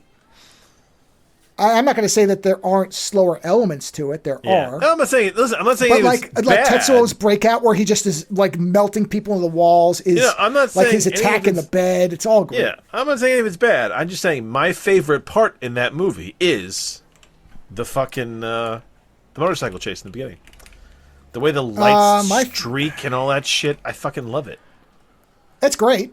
Don't get me wrong, and it is the most action-packed element until you get to the very end. I just like how kinetic I think the ending is great. Well, I don't disagree. So. But for me, the best part of the movie is the end. But I don't want to see Akira in the Olympic Stadium for 6,000 years. That's what I'm saying. So I think Ghost in the Shell kind of has it all. There's a lot of characters I like. I like them all. It's got a positive ending, which is the Major merges with the Puppet Master, which is great. Bateau's amazing. I mean, fascinating. Bateau is the Mads Mikkelsen of animation for me. Where I'm like, the movies, to have that be the one you would want to have on. I mean, like I said, and that opening with the credits has such great music with the credits the way they're done. I mean, don't get me wrong, Akira's got a great soundtrack too, but there is something so unique about the Ghost in the Shell opening. Yeah, Akira has a soundtrack, but I still listen to the Ghost in the Shell soundtrack. Well, I listen to the Akira soundtrack on a regular basis. Particularly the opening of Akira with the titles is just those drum sounds, but they're very sparse. When you get to the bike chase where you're getting all the drums going, that's better. Yeah. But the Ghost in the Shell opening with the sound effect of all the characters where it's making that sound as the music's playing, but plus the visuals, and it's got that drum hit where it's like doom and it like echoes off. Yeah. That may be the best opening title sequence to any piece of media that I can think of. That might be it. If I was going to say to somebody says, what's the best opening to a movie you've ever seen? That's probably it in terms of fusing the look, the sound design, and the music. It's all perfectly done. I mean, I love the sound of those characters kind of rifling into the credit things. I love that sound effect with the music behind it and the visuals of her being put together. Oh, yeah. Because it's really, it focuses you on the artistry of what's happening. That sequence of her being put together I think that's one of the great openings in the movie. Yeah. That's what I'm saying. I think that's, if somebody were to say, what's the best opening titles you've ever seen, I'd probably say Ghost in the Shell. Yeah, that's got to be it. I can't think of anything better off the top of my head. Well, it was just an off the top of the head question, so. Well, there's your answer. Honestly, I don't have an answer. I was curious what yours was. I don't have an answer. I'd have to think about it more as well. The criteria that had to come up is I don't want to be bummed out at the end. Yeah. Right? That's one. I want to be, it would be a movie that, like, if I sat down at 8:10, because I'm imagining it comes on no matter when I start watching it. Yeah, no, it's just there. So it's I sit down at 8:15 and it's on. Yes. Whenever you get home, if you get home that night, or. Yes. It would just it has to be on already. Yeah. That's the other thing, is it has to work from any point where, like you said, Akira, I don't want to watch Akira halfway through on. I want to watch that as a full movie.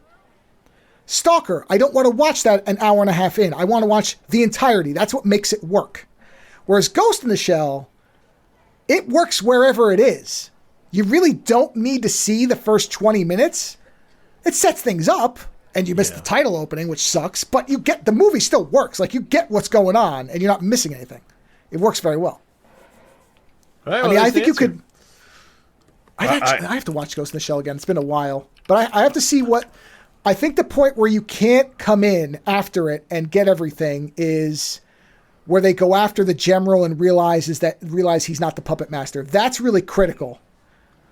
Where he says he's just a puppet himself. Because then you really start to track what's going on. But the thing is, I mean, you will have seen it so many times at that point, so. Oh, sure. But I won't miss the beginning, except for the title sequence. Really quick, how many times have you watched Hunt for Red October?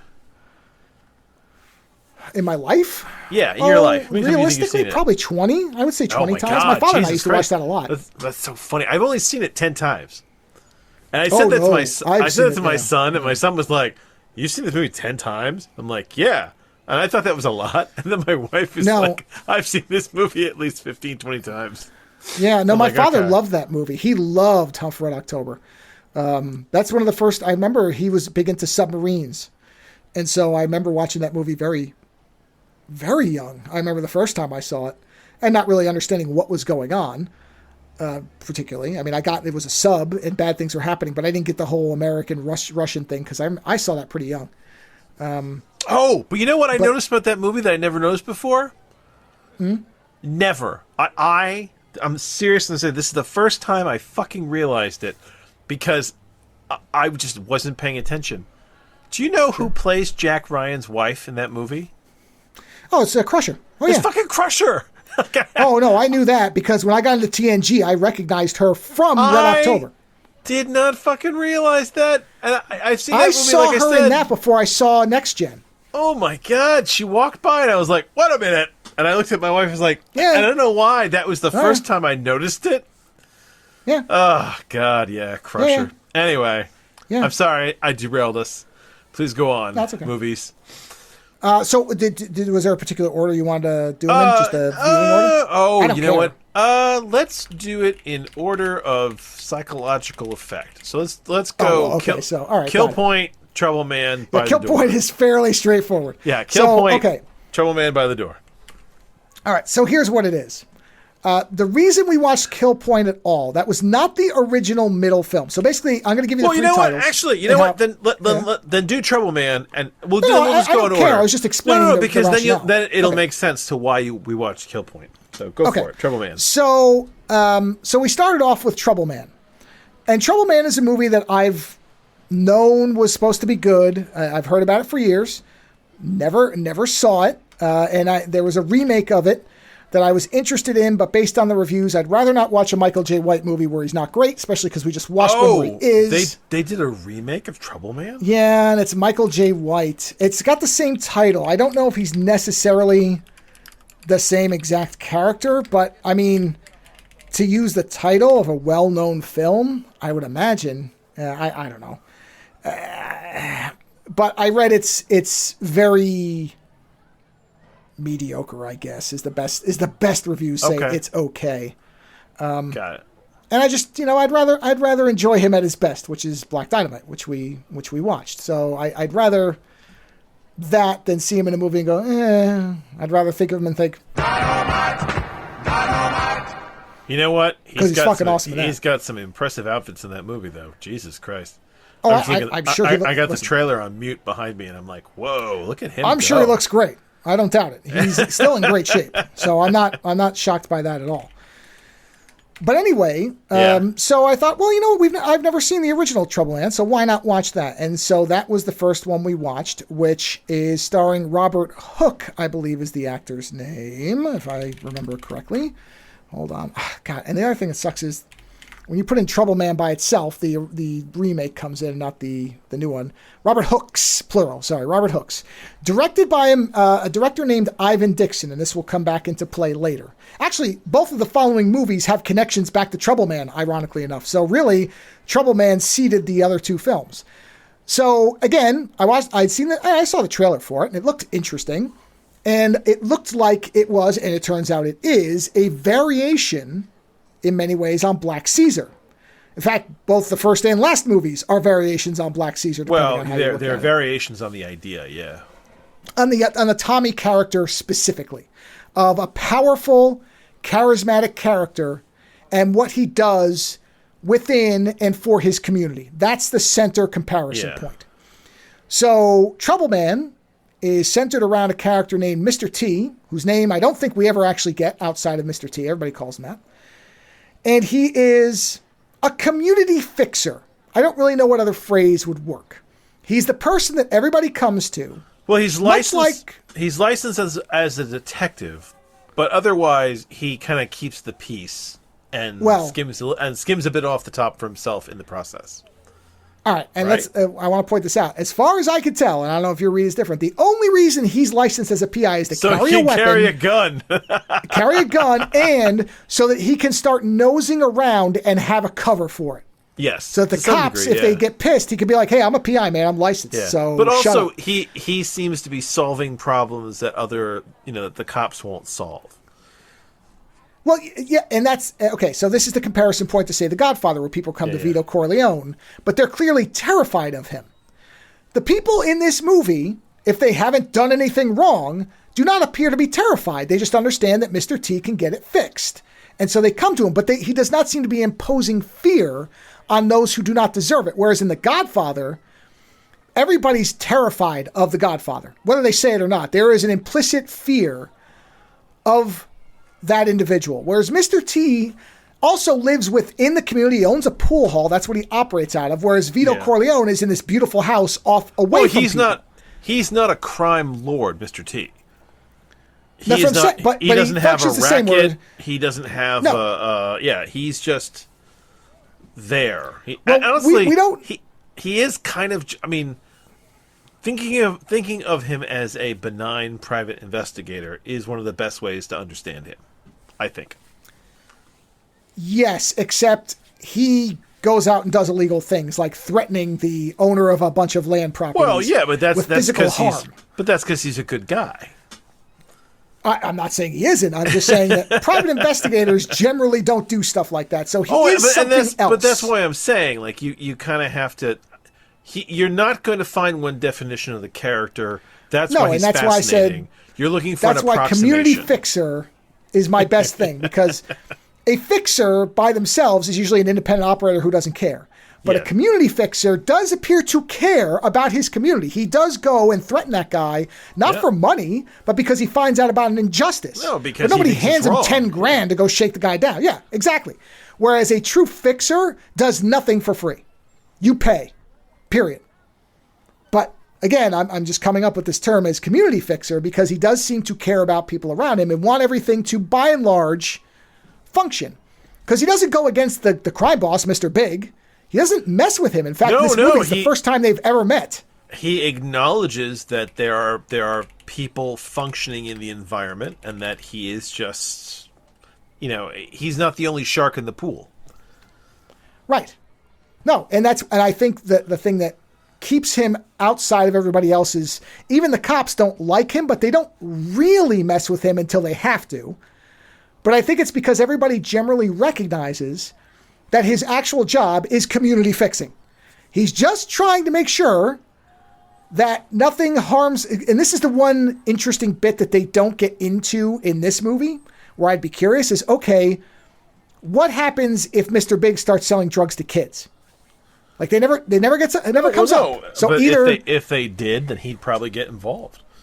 Well, that's the interesting part is there a pre-existing understanding that, hey, this is the boundaries? Because I kind of imagine that at some point the word got around that as long as you stay here, then you're fine. And that Mr. Big respects because again, Mr. T seems to be a respected person that because there's people just hanging out where he is. They're not afraid of him. They don't give him this big wide circle when he walks in. No, of course but they not. understand who he is. And they give him his proper respect. But so the movie starts out. And there's a pair of characters who come to him. Paul Winfield is the one. I don't know who the white guy was. And they come to him and they say, hey, we're running these games and we're getting ripped off by these guys in masks. Can you come to one of the games and see if you can figure out who's doing it because we're losing money? And so he says, okay, yeah, I'll look into that. Here's the amount. And I'll come to the game and I'll see if I can figure it out. So he comes in and we very quickly find out that they are trying to pull one over on him. And what they're trying to do is they're trying to start a war essentially between him and Mr. Big to remove Mr. Big so that they can then take over. And the interesting part that the cops will take care of one of them and then they'll take care of the other themselves. Which is essentially what happens. It does work to a point, except they just underestimate him. Well, the thing is, Mr. T knows right away something's off. Like it was soon as they swap out a guy. So the robbers, there's one who they dress the same as one of Mr. Big's, I don't know, employees. I don't know what his rank was, but one that everybody agrees, hey, that guy wouldn't do shit unless Mr. Big told him to. So either came from an order from Mr. Big or somebody's playing you. And Mr. T figures it out and goes to Big and says, okay, this guy was doing this and everybody's telling me he wouldn't do it unless you ordered him to. And Mr. Big says, well, I'm telling you I didn't order him to. Yeah. And he's also like, I heard you shot him. So they're almost trying to just eliminate anybody who's a threat. They're just trying to get them to all shoot each other, like Reservoir Dogs style. But Mr. T reasons with Mr. Big and says, well, I don't know what's going on, but why don't you come down and we can have a meeting on neutral ground and figure this thing out. One of the more fictional parts of this movie is how reasonable everybody is. And that's what I mean about, it feels like in this movie, there is an understanding of a certain equilibrium that has to exist for one side not to start muscling on the other, right? Yeah. So I imagine some of the cops are on the take, and, Mr. Big knows where not to push too far against the cops or Mr. T so that he can maintain his control. This is what I was talking about with Black Caesar, where it was like, is Tommy just going to take over this one block and run it and not screw with anybody else and just have that be his Asteroid M? Yeah, but which could have worked. Yeah, but he does keep going. Yeah. Right. And that's what I mean. So in this, it feels like Mr. Big is aware of where the boundaries are, where not that he couldn't do it if he wanted to, but it would start creating headaches for him. That's what it feels like. And you're right. I don't know how realistic it is. But then again, that would be the sensible thing. This is the problem with, like greedy people. If you have enough to be comfortable, why can't that be enough? Ask Jeff Bezos, ask Elon Musk, ask all these assholes who just can never get enough and have to have everything at the expense of everybody else, right? But if that didn't exist, if there was in fact a ability for these people to be happy enough with what they have, you could have an equilibrium like this. It's unrealistic because we live in the real world and nobody's that beneficial. They all want more and more and more. There's always the temptation and the submission to that temptation. That's exactly what the movie's about, because it's the one crew wants to basically take over. So they're like, okay, well, we'll put these two people, we'll put the two people against each other, one who might destroy us and the other who, tries to maintain the equilibrium. We'll get rid of them, and then it doesn't matter. We can do what we want. Interestingly, it becomes very apparent very quickly that one of these two people is more about this than the other. Paul Winfield goes along, but does not seem happy at all after a certain point. And the white guy is really who it feels like is driving this thing and saying, this is what we're going to do. He doesn't really know at all what Mr. T is about. Right. This isn't his territory. He doesn't really know him. Yeah. Paul Winfield does. And knows correctly that if we don't get this right the first time, we're dead. Yeah. And sure enough, he's right. He's right. That's exactly what happens. Mr. T starts figuring it out and manages to, through a lot of kind of stealth and social engineering, if we're being honest about what he's doing, manages to... And he's got a network, too. I mean, this is one of the things I like about this character, is that he's very intelligent. He has a network of people that he can go to. And so when he sees that something is off, he starts going to all his people and investigating all these different angles. So he puts it together before it catches up with him. Yeah. But to your point too, he has a combination of things. He's smart, he doesn't panic, and he's good looking and smooth. So you put those three things together, and he can basically take care of almost every situation, which he does. He manages to basically figure out what's going on and take everybody apart in such a way that the cops can never pin it on him. Oh, and some of it is fantastical. I mean, there's a thing in there about him. His guns are in the impound locker, and he knows the guy who handles the archives, which is right next to the impound locker. So he goes in, and because he's a detective, they're used to having him down there looking for information. And so he uses that as a cover to go get his guns out of the impound, use them on one of the bad guys, and then put them back in the impound afterwards so that they can't match the weapon, because they'll be like, well, that was in the impound. How could I have done that? Right. It makes sense if you can pull it off. I mean, and that's the thing. It is a power fantasy. Yes. But it's Mr. T's greatest skill is that he's level-headed. He doesn't get angry. He doesn't rush in. He reasons it out. And even the other characters in the movie say that about him. The problem is that he keeps his cool, and he makes cool-headed decisions when everybody else is freaking out. Yeah. also he knows the territory. He has a plan. He executes the plan. Because the reason he's able to get the guns is he knows the guy watching the lockup likes to talk. So he basically manages to keep that person distracted. Yeah. 2 different times, 2 different ways, long enough for him to do what he needs to do. Yeah. So, you know, as far as the movie, it's a fairly straightforward film in terms of the narrative. You know, because they reveal the plan fairly early, and then it's a matter of, okay, how is this individual going to do this? And that's what you're watching. And it's a very fun movie, much like Three the Hard Way. The music is fantastic. I mean, isn't it? Yeah. Oh, it's Marvin Gaye, his only soundtrack. Yeah, the soundtrack is fantastic. Mr. T is a fun character to be with. Now, here's the thing. So, Tommy in Black Caesar starts out as an interesting character to be with because he's very smooth, he's very cool. But then what happens is that Tommy doesn't seem to have an agenda. He doesn't know what he wants. He just keeps grabbing at power. He just keeps destroying kind of himself. And you get to a point where you're like, okay, you know what? I don't want to be around Tommy anymore because Tommy is a destructive force on himself and others. Whereas Mr. T, you never take that turn. Mr. T is always a cool, calm-headed guy. He's always on the right side of morality. In fact, the only thing he does in this movie that you feel bad about, and he actively apologizes, is the Big Boss character. They frame him for murdering the Big Boss character, and Mr. T realizes that if he doesn't make it look like Big Boss tried to kill him, he's not going to get out of this situation. Right. And so he plants a gun on the Big Boss, and he even apologizes and says, "I'm sorry, man. I'm sorry. You don't deserve this, but you're dead. And this is the only way I'm going to be able to do this." So the character's morality is even aware that he's doing something that is questionable, but is required based on the situation. And he sort of gets forgiven by Mr. Big because as he's dying, Mr. Big goes, "Somebody's playing you." Yeah, so he knows. Yeah. Mr. Big knows. So you like to spend time with him. He is smooth. He is intelligent, and he is a fantasy of measured power. It's the idea that you are, like you said, somebody who's got what they got and doesn't want more and understands the importance of just kind of maintaining sort of a peaceful balance. Doesn't need to grab for more, you know?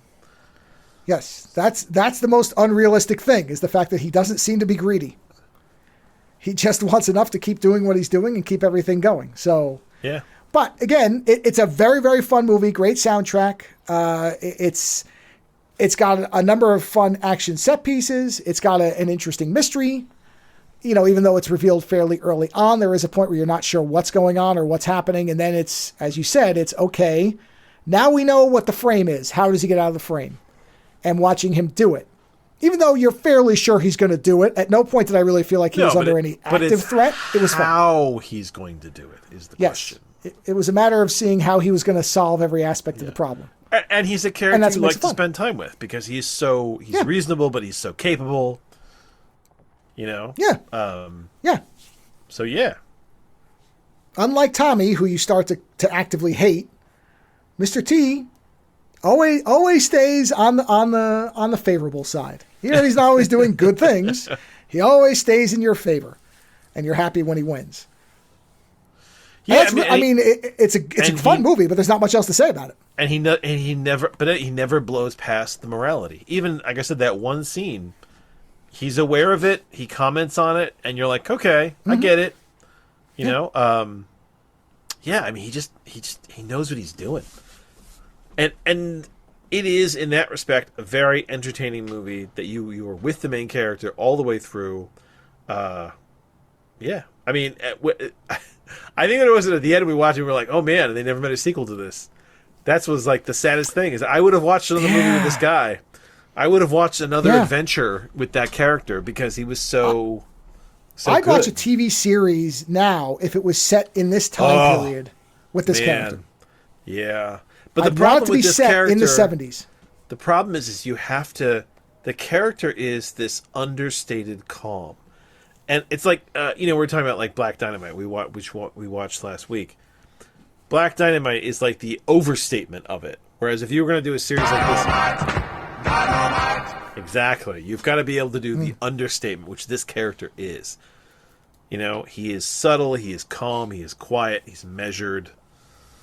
So it'd be tough. It'd be tough casting. It'd be tough trying not to let it get away from itself, to not become a parody. You know what I mean? Yeah, I mean, what you would have to do is honestly, the challenge line, is the best line too is when he's talking to the cop, and what does he say? "Fuck you, you dig?" I think that's what he says. Yeah, I think and I'm like, I love that. It's the whole, hey man, fuck you.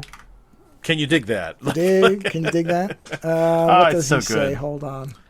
I'm sure the quote is in here. The quote is, where's the cop? What was the cop's name? No, hold on. I'm reading through all of his great quotes. Keep an eye on my car, sucker. Oh, here it is. Oh no, this is where he says he's going to walk out the door. Damn it. If you can't trust the police, who can you trust? That was a good line too. The way he says that, that's a great one. Yeah, even the way he handles the cops, you know, he's just a very intelligent character. So I really enjoyed this movie. Yeah, I mean, and that's the thing. It's so well done. You almost don't have a lot to say because it is so well done. It's well written. It's well directed. The lead works for it. It was just an overall a thoroughly enjoyable experience. That's what I mean. It sounds like we don't have a lot to say as if it's bad, but that's because it's very good. No, it's so and good. And it doesn't have any big real twists or turns. You kind of know what the story is, but it's executed so well. Yeah. Yeah. And it don't hurt that the soundtrack's awesome. Plus, his bedroom is amazing. Oh, the wallpaper. Oh, my God. The wallpaper that I thought was a wall and it's a closet. And here's the thing. His outfits are not as good as Three the Hard Way, right? No, they're as understated as he is, which almost feels like that's on purpose. But then the apartment is fucking amazing. That he doesn't want to stick out. Yeah, well, that's where he exists. You know what? It's almost he's very Gray Man in that respect. I mean, he's Gray Man in the 70s, mind you, which is its own thing. But like his outfits aren't too loud. Even his car is kind of low key compared to other cars. Yeah, like we've seen. It's not nothing about him would make you remember that he was there, and I think that's on purpose. Yeah, he is. There is it's understated, which is what's so fascinating with the character. No, it's a great movie with a great core character, which is good. Now you saw somebody familiar, which is what brought us to the next movie. Yeah, I have a fairly good ability to see somebody in one fraction of a scene and instantly know them from something else. I'm pretty good with that. And with movies that most people wouldn't really even remember. I can remember a lot of stuff like that. And I saw this one guy in the background. He's a background heavy, really. He's just like an enforcer type in a couple of scenes. But I looked at him like, man, like that looks like Nighthawk. And I look it up, and sure enough, it's an actor named Stack Pierce, who has a number of roles. He actually shows up in My Wife Watches Beverly Hills 90210, the old 90s. And he's in there as a character's father in a couple of episodes, I think, or maybe only one or two. And I saw him in that too. Like, oh, it's fucking Nighthawk. And it's because Nighthawk is a character from a 1984 film titled Kill Point, which I first heard about on the Red Letter Media series Best of the Worst. They reviewed Kill Point. And in that episode, they had an artist on who was raving about how awesome Nighthawk was. So my wife and I then watched Kill Point to see if he was that good. And he is. He's awesome. He's the whole reason to watch it. Really. I mean, the movie's got other things, but let's be clear. Kill Point is not a good movie. Nope. But it's got a lot of interesting characters and ideas. It has 4 core, entertaining, weird characters. Well, 3 weird and 1 awesome. Hold on. Yeah. Is it possible that I actually forgot the bad hairdo? Oh my God. I was so focused on Nighthawk that I forgot that the Lee was it Lee Fong? Leo Fong. Leo Fong. Yeah. I forgot Leo Fong and his horrible hairdo. Okay, let's get this out of the way right up front. Sure. The lead of this movie, who's basically nearly not the lead because you spend almost more time with Nighthawk, right? But the cop who's supposed to solve the problem, Leo Fong, he is not a bad, low-budget movie cop. He has good martial arts skills, right? I don't mind the way he talks. I don't mind the way he dresses. In fact, he's got a good face for the cop that he is. Especially when we found out how old he actually is. I was going to say, let's make sure we point out like he's how old he was in this movie. Yeah, he's in incredibly good shape. I think he's like 56 in this, right? I believe that's right. It's 56 or 58, one or the other. The problem with Leo Fong is that he has a unforgettably questionable hairdo. It's awful. And so it is a mixture of bangs and Conan from the comics. It's like a bad Prince Valiant, but we've come to realize that it might just be like a comb over Prince Valiant. I have settled on that has to be the explanation. So what ends up happening? No way they is, didn't know how bad it looks. Yeah, he's got these bangs, and this was so bad that right after I saw the movie, I went and found one of these like hair apps that'll change the hair on people. And I sent a few different versions to Joe of Leo Fong with like different hairdos. And it's amazing. The second that guy's hair changes, how much cooler he becomes. Like, shaved head, utter badass. Just like a short haircut, super cool. That guy could have worn a wig and he would have looked better. Anyway, so the moment he shows up in this movie with that hairdo, I mean, I couldn't take him seriously. And what makes it worse is there's a couple of scenes where he's against a dark background, so his hair disappears, and then he looks fine because you can't see the sides. Fine, but then it's just the bangs. And looks okay. And then I kept thinking that it would grow on me, and then we get halfway through the movie, and I'd be like, "No, it looks terrible." And the thing is that. I think part of the reason for that is because you don't see him for a while and you forget, and then he pops back. You're like, oh, yeah. You don't have enough to sort of make it white noise. Yeah, and the thing is, Nighthawk is a genuinely kind of cool villain of a character. He dresses well. He has kind of way about him. You can see he's working things out.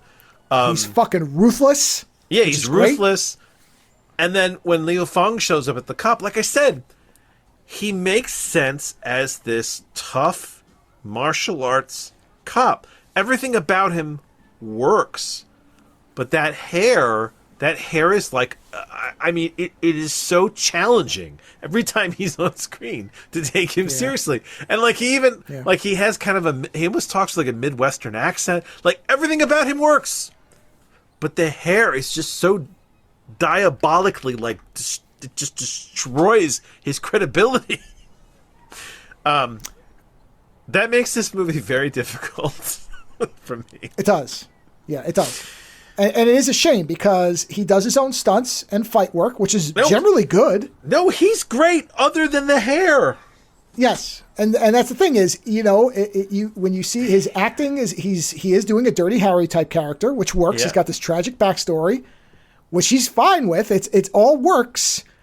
And it's more impressive with his age involved, because he is in good shape for his age, and he's doing all these things at his age, which I didn't realize how old he was. And then the hair just destroys it. It does. Yeah. So then the other one, Nighthawk, is really the main character. Nighthawk is awesome. He's the reason to watch the movie. He is the reason, along with, I will say, the police captain and his federal counterpart. Hold on. Carve those phone conversations into their own videos, and they'd be hilarious. Listen, all right, Nighthawk is the reason to see a movie. But I said this movie has a bunch of ideas, and its ideas are its weird under characters. So the police chief, who I don't know if did you ever look up if he was actually a police chief? Oh, I was thinking about this. I get the vibe that he actually was a cop. And he's delivering everything with like the same level of like verbose he would have delivered if he were other than or he's reading from keycard. But he's like they give him a lot of the plot of the movie to explain to you. So he's very straightforward, and he's just like, okay, now I want you to do this, and then you're going to go call so-and-so and check with these people, and you're going to do that. I mean, like, that's all of it. But then they pair him with this FBI agent who they exchange, phone calls. And the FBI agent, who we're going to call the Mumbler from this point on, is literally like Dustin Hoffman from the Dick Tracy movie, where he's just like, I mean, I think at one point I told you that we could have replaced him with the Swedish Chef from the Muppets, and it wouldn't have made any difference whatsoever. None. Yeah. None. So, I mean, and then after them, you get the crime boss, who is a whole other kind of fucking hot mess altogether. Like, yeah. It's Cameron Mitchell, who, if you watch the Best of the Worst series, you will know that name very well because he is a legendary B actor who shows up in wildly different roles. But in this, it is difficult to figure out how much of it is the script and how much is him saying, here's how I'm going to play it. Because one of the things I deeply enjoy about this movie is Nighthawk's disgust at the fact that he has to keep cleaning up this guy's stuff. He died a couple of years ago, I think. Yeah. He's not happy. He's not happy with the chief at all. No. The crime chief, yeah. Yeah, Nighthawk continually looks just more and more until he finally kills him, or tries to. He thinks he kills him. He just slits his throat. But there's a point where the crime boss has killed this woman in a diner, and her baby is still alive. Yeah. And you have to assume Nighthawk killed the baby. And the crime boss just leaves. Because the crime boss leaves, and from what I can see, Nighthawk goes with him. I think they just fucking leave the kid. Well, same thing. So, Yeah. It doesn't shoot the kid, but the kid's going to die or something. Well, why is the kid going to die? Someone's going to come in there and realize that someone's been shot and that there's a child there. I think the child is fine. I mean, they're going to go into foster care. Maybe. Well, the kid's fine, but sure. But the look on his face when he realizes that the crime boss has killed the woman. Yeah, but the way they really? set that scene up too is the crime boss walks in his diner, he's there, and the waitress just won't stop talking to him, and he's like starting to have like a break where he's like, it's almost comedic. They keep zooming in on her mouth. You gotta stop talking. You shut up, that kid. You just gotta shut up. And she's just like, shut up, that baby. And the baby's crying, and like you can see exactly where it's going. Oh yeah. You know what? Listen, I amazing. enjoyed this more than New York Ninja. I enjoyed this more than remember the movie the bad guy from Karate Kid? We watched his movie that he did. Crace. What was the movie that we watched? Steel Justice. Steel Justice. I enjoyed this more than Steel Justice, and that says a lot, right?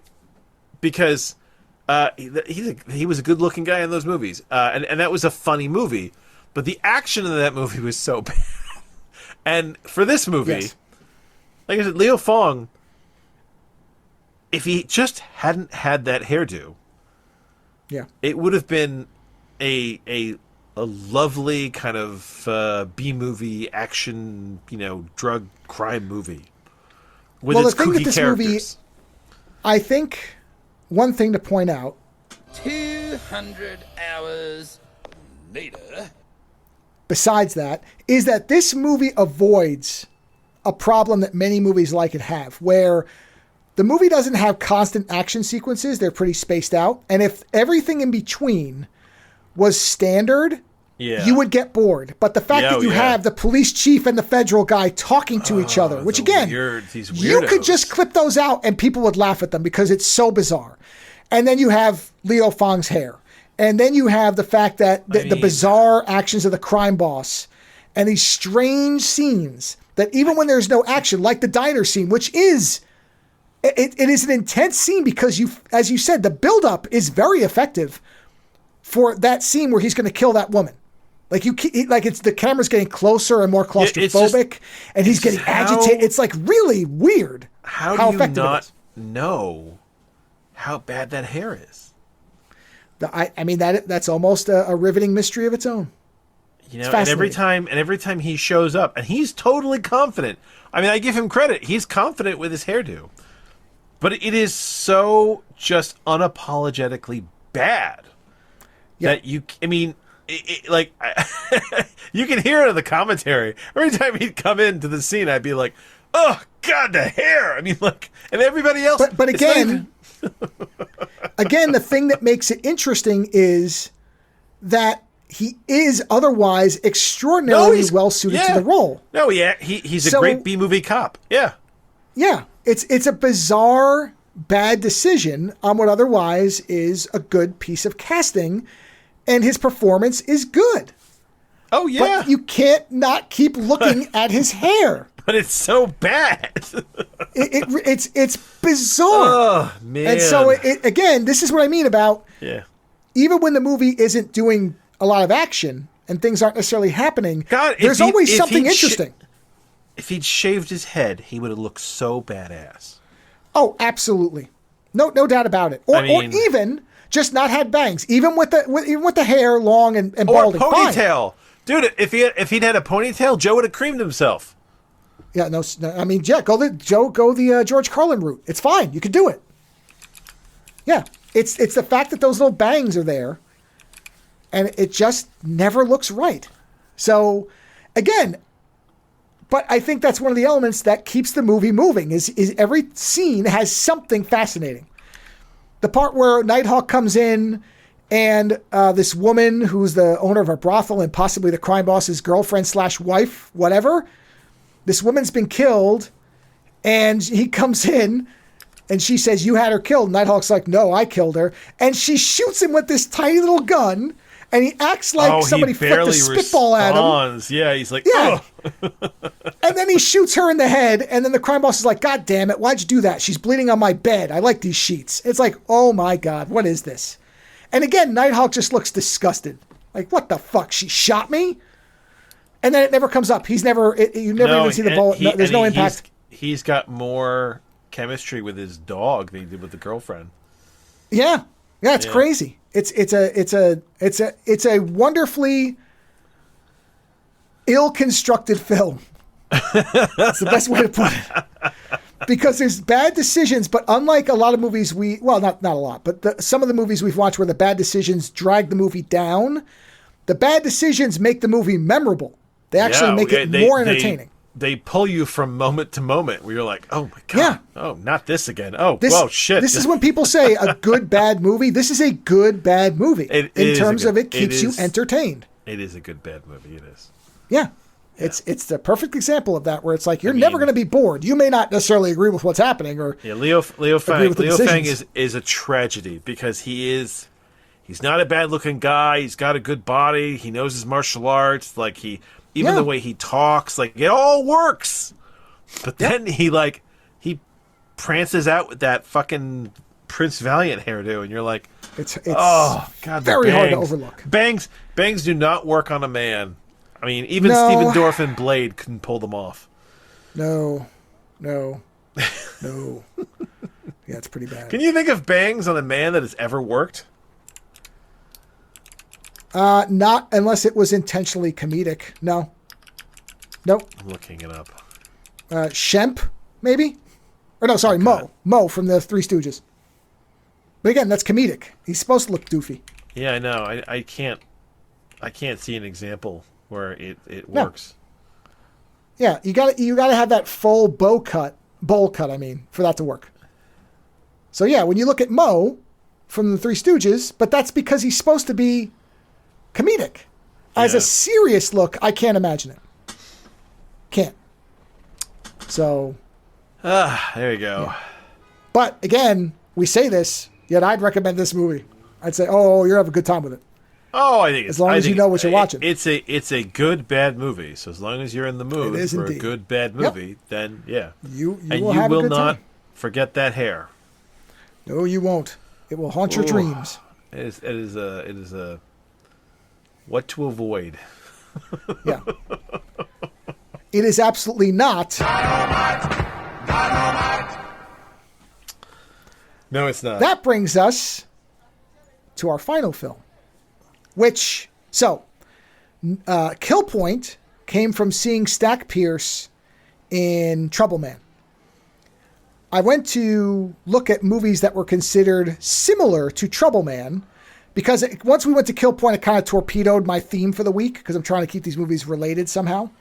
Not a hard rule that was established. I just kind of do that myself. And so, but then I was curious because we like Trouble Man so much. I was like, okay, well, what's like that? Well, Kill Point was, I put Kill Point in the middle in case you didn't like it. We could still end on something better. Ended up working out, which is good. But then I was like, all right, no, I don't want to take a risk like that again because we're going to have movies that we haven't seen and we don't know the quality of coming up. But I thought, okay, what's like Trouble Man? And a movie came up with a title that I could not believe. And in fact, had to just make sure it wasn't some kind of secretly white supremacist film. The title of the film is The Spook Who Sat by the Door. And the title really works as a double meaning, which is what I think is interesting about it, because you can read it two ways. And the movie, in fact, is kind of giving you both sides of how you can read that title. And I noticed that the director was the same director as Trouble Man, Ivan Dixon, who is a black director. So I went, okay, black director based on a book. So I thought, okay, this isn't some kind of joke or terribly in bad taste title. This is obviously more than that. Now, I didn't realize how much more than that because this is a heavy flick and it's really good. But I thought, okay, at least this isn't going to be something where the two of us are going to feel uncomfortable 20 minutes into it because we're secretly watching something that, is going to triumph for the will type shit.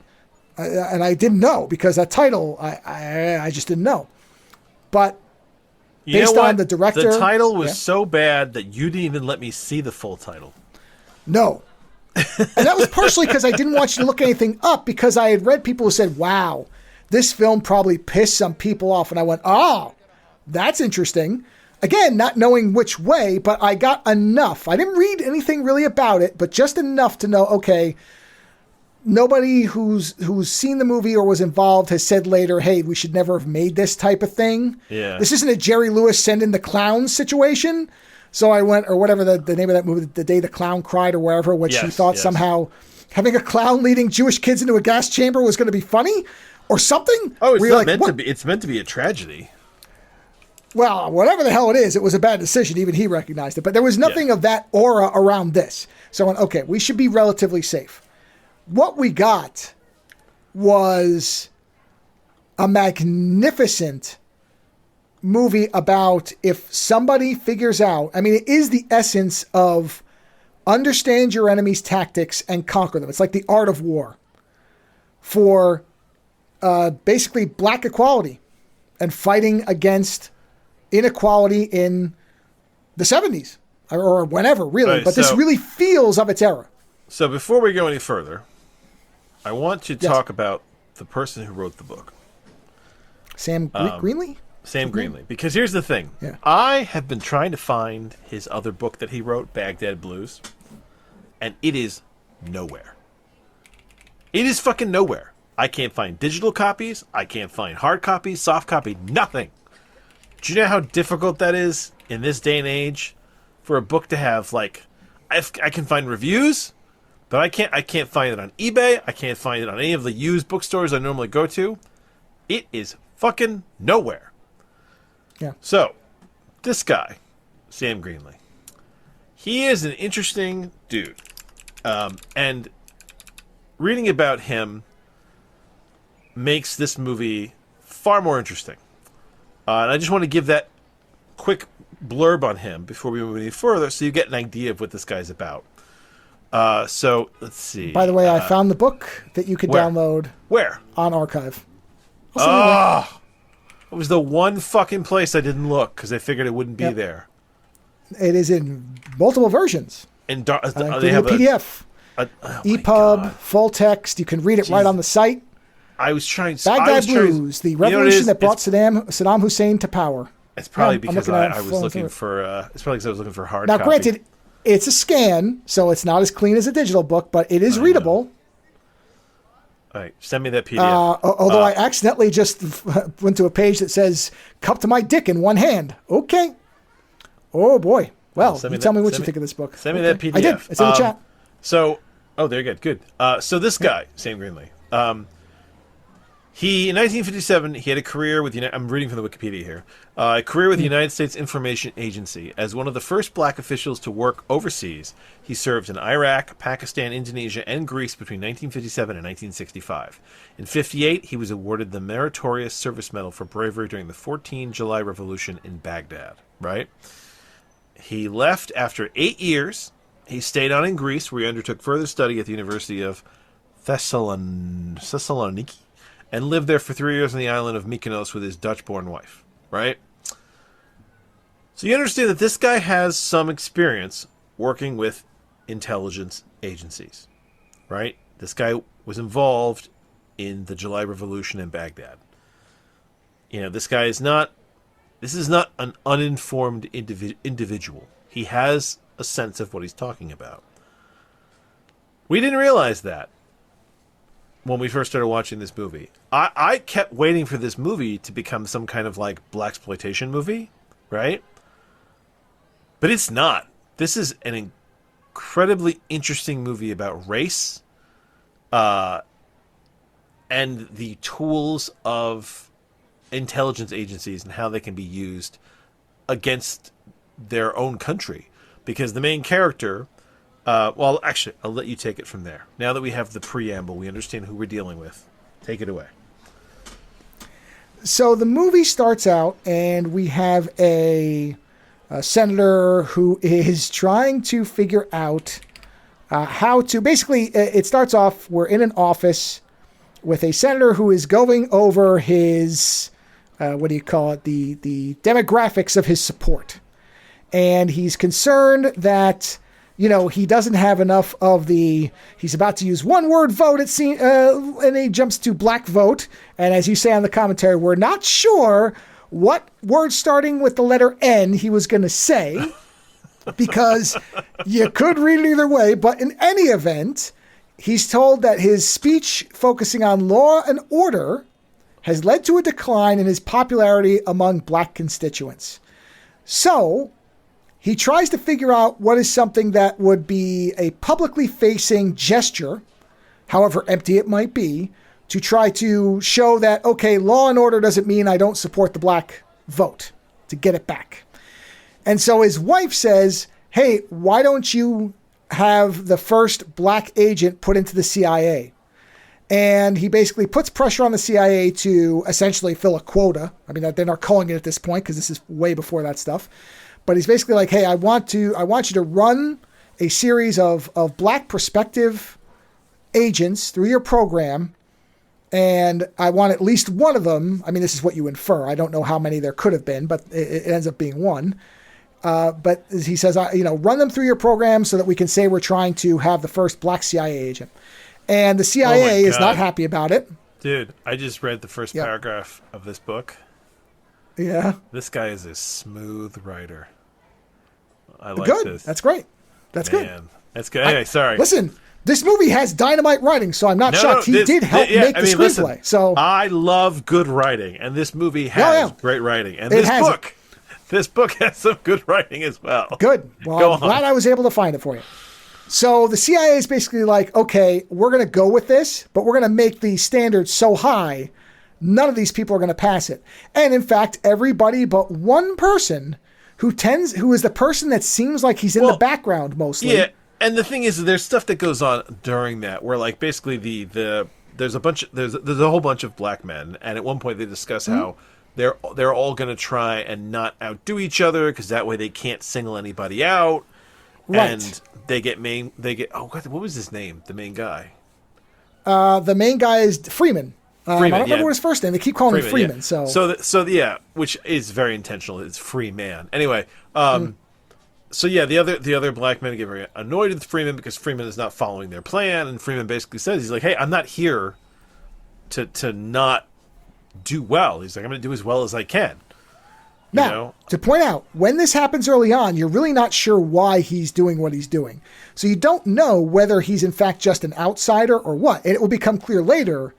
It's because he understands how this has to work. And he's not interested in doing superficial sacrifices up front. He wants to make real change later. And so he is doing everything possible to make sure he achieves this agency. He wants to be in there, and he in whatever presents fashion. and he presents himself in a very sort of, he tries to be very pleasing to his, like, white higher ups, but also maintaining his dignity. You know what I mean? Yeah, I believe they say he's the smartest and he's in the top 3 athletically. Yeah. It's one or the other. I can't remember which way that was. But he also does stuff where, like, at one point he goes to a prostitute and you're sitting there going, like, while he's still being reviewed by the CIA, and you're like, why would he do that? Uh-huh. And then you realize, now they can't question on whether or not he's gay. And they actually go talk to the prostitute. Yes. To get an idea of what he's like. So he's very aware that he's being watched. Well, the two things that they talk about in the office is, has he have any political activism? And they say not really. College they stuff, said early he stuff. did in high school. I did in college, but he was never a communist. Nothing since then. Nothing serious. He's not a commie. He's not a pinko. Never a commie. Yeah. And he says, any homosexuality? And they're like, no, he seems to have a girlfriend, and he goes to this prostitute, and he's like, go check out the prostitute. And like you said, the guy shows up, he's like, is he into weird shit? Is he homosexual? And she's like, oh no, he's no homosexual, which I'm like, that's great. That's a nice little, she's like, I can tell you for sure. Oh he's no, hetero. not him. Yeah. No, not him. Yeah. And so he makes it through and becomes the only person appointed. And what they do is immediately award all of his hard work and achievement by putting him in charge of a photocopier. Because they don't they don't actually want him. So they give him the training. Right. This is as if he were really going to be an agent. And then they just fucking, like, ground him. They just do nothing with him. Yeah. And so they put him in charge. And you see an early example where he's up against a martial arts instructor who's like, I don't like black people. And he's like, I don't like your whole suck-up routine. And at first, he starts losing to this guy. The guy keeps throwing him down. And then after a certain point, he starts whooping the white guy's ass. Because what he's doing is he's learning how to beat him. I've figured out what you were doing, and now I'm going to kick your ass. Yeah. Yeah, it's great. Because he basically takes him the fuck apart. And that very much explains the general vibe of the character. I'm going to figure out how to do this, and then I'm going to take you down. And that's what he does. Of course. Yeah, so he starts off as a photocopier specialist. Yeah, he's in the he's in the CIA for 5 years. Yeah, Yes, yeah, I think. 5 years. I don't remember what the exact numbers for some of the stuff was, but he starts slowly ingratiating himself to the people above him in ways that look like, and in fact are, as far as they're concerned, tokenism. Oh, he's such a nicely mannered black man. Let's have him give tours. Oh, you know what? It wouldn't be bad to have a black assistant. That'll look good. It's shit like that where he's slowly moving up and making connections so that he's getting to understand where people are, and he is accomplishing things where he gets to a point where they put him in, they say that you are the face of our commitment to integration and progress. And the way a lot of these white guys say the word integration it tells you everything you need to know about how much they care about it. The casual racism of these characters is incredible. Yes. So he gets to a point where he's trusted enough that he then resigns and says, I'm going to go back to Chicago and I'm going to resume my social work because I want to try to make people understand how the system, something like how the system can help them.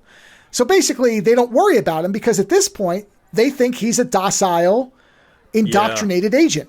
Basically, they're like, he's one of the good ones. Yes, exactly. Yeah, exactly. So they're like, oh, this is the perfect guy. Have him go back and spread the message that, this is the type of person we want to be talking to get these Riley folks to shut up about these rights they supposedly want.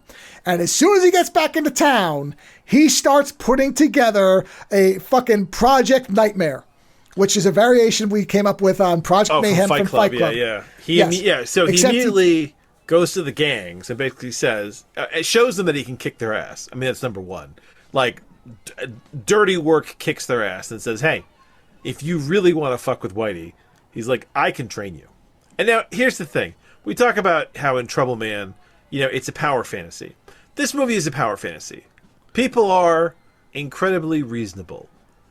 I I think that the speed to which some of these people agree to listen to him and the patience they have with him is very fictional. It's very plot armor.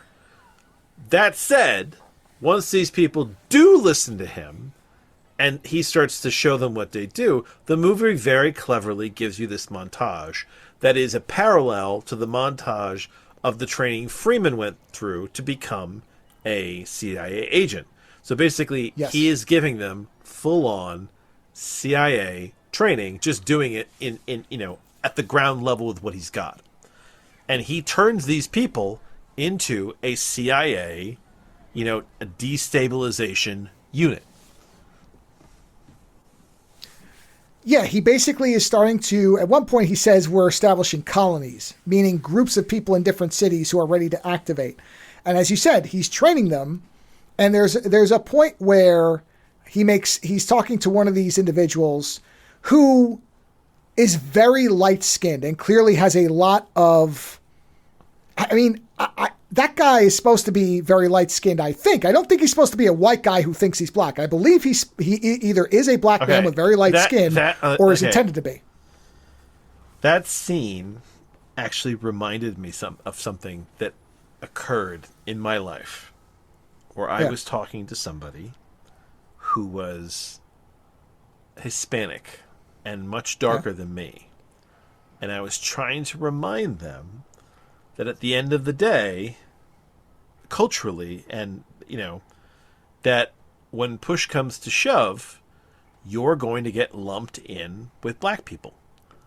Because, a white supremacist is going to hate Hispanics just as much as he hates blacks. You are still the other. You may not like black people, but you are going to be lumped in with them.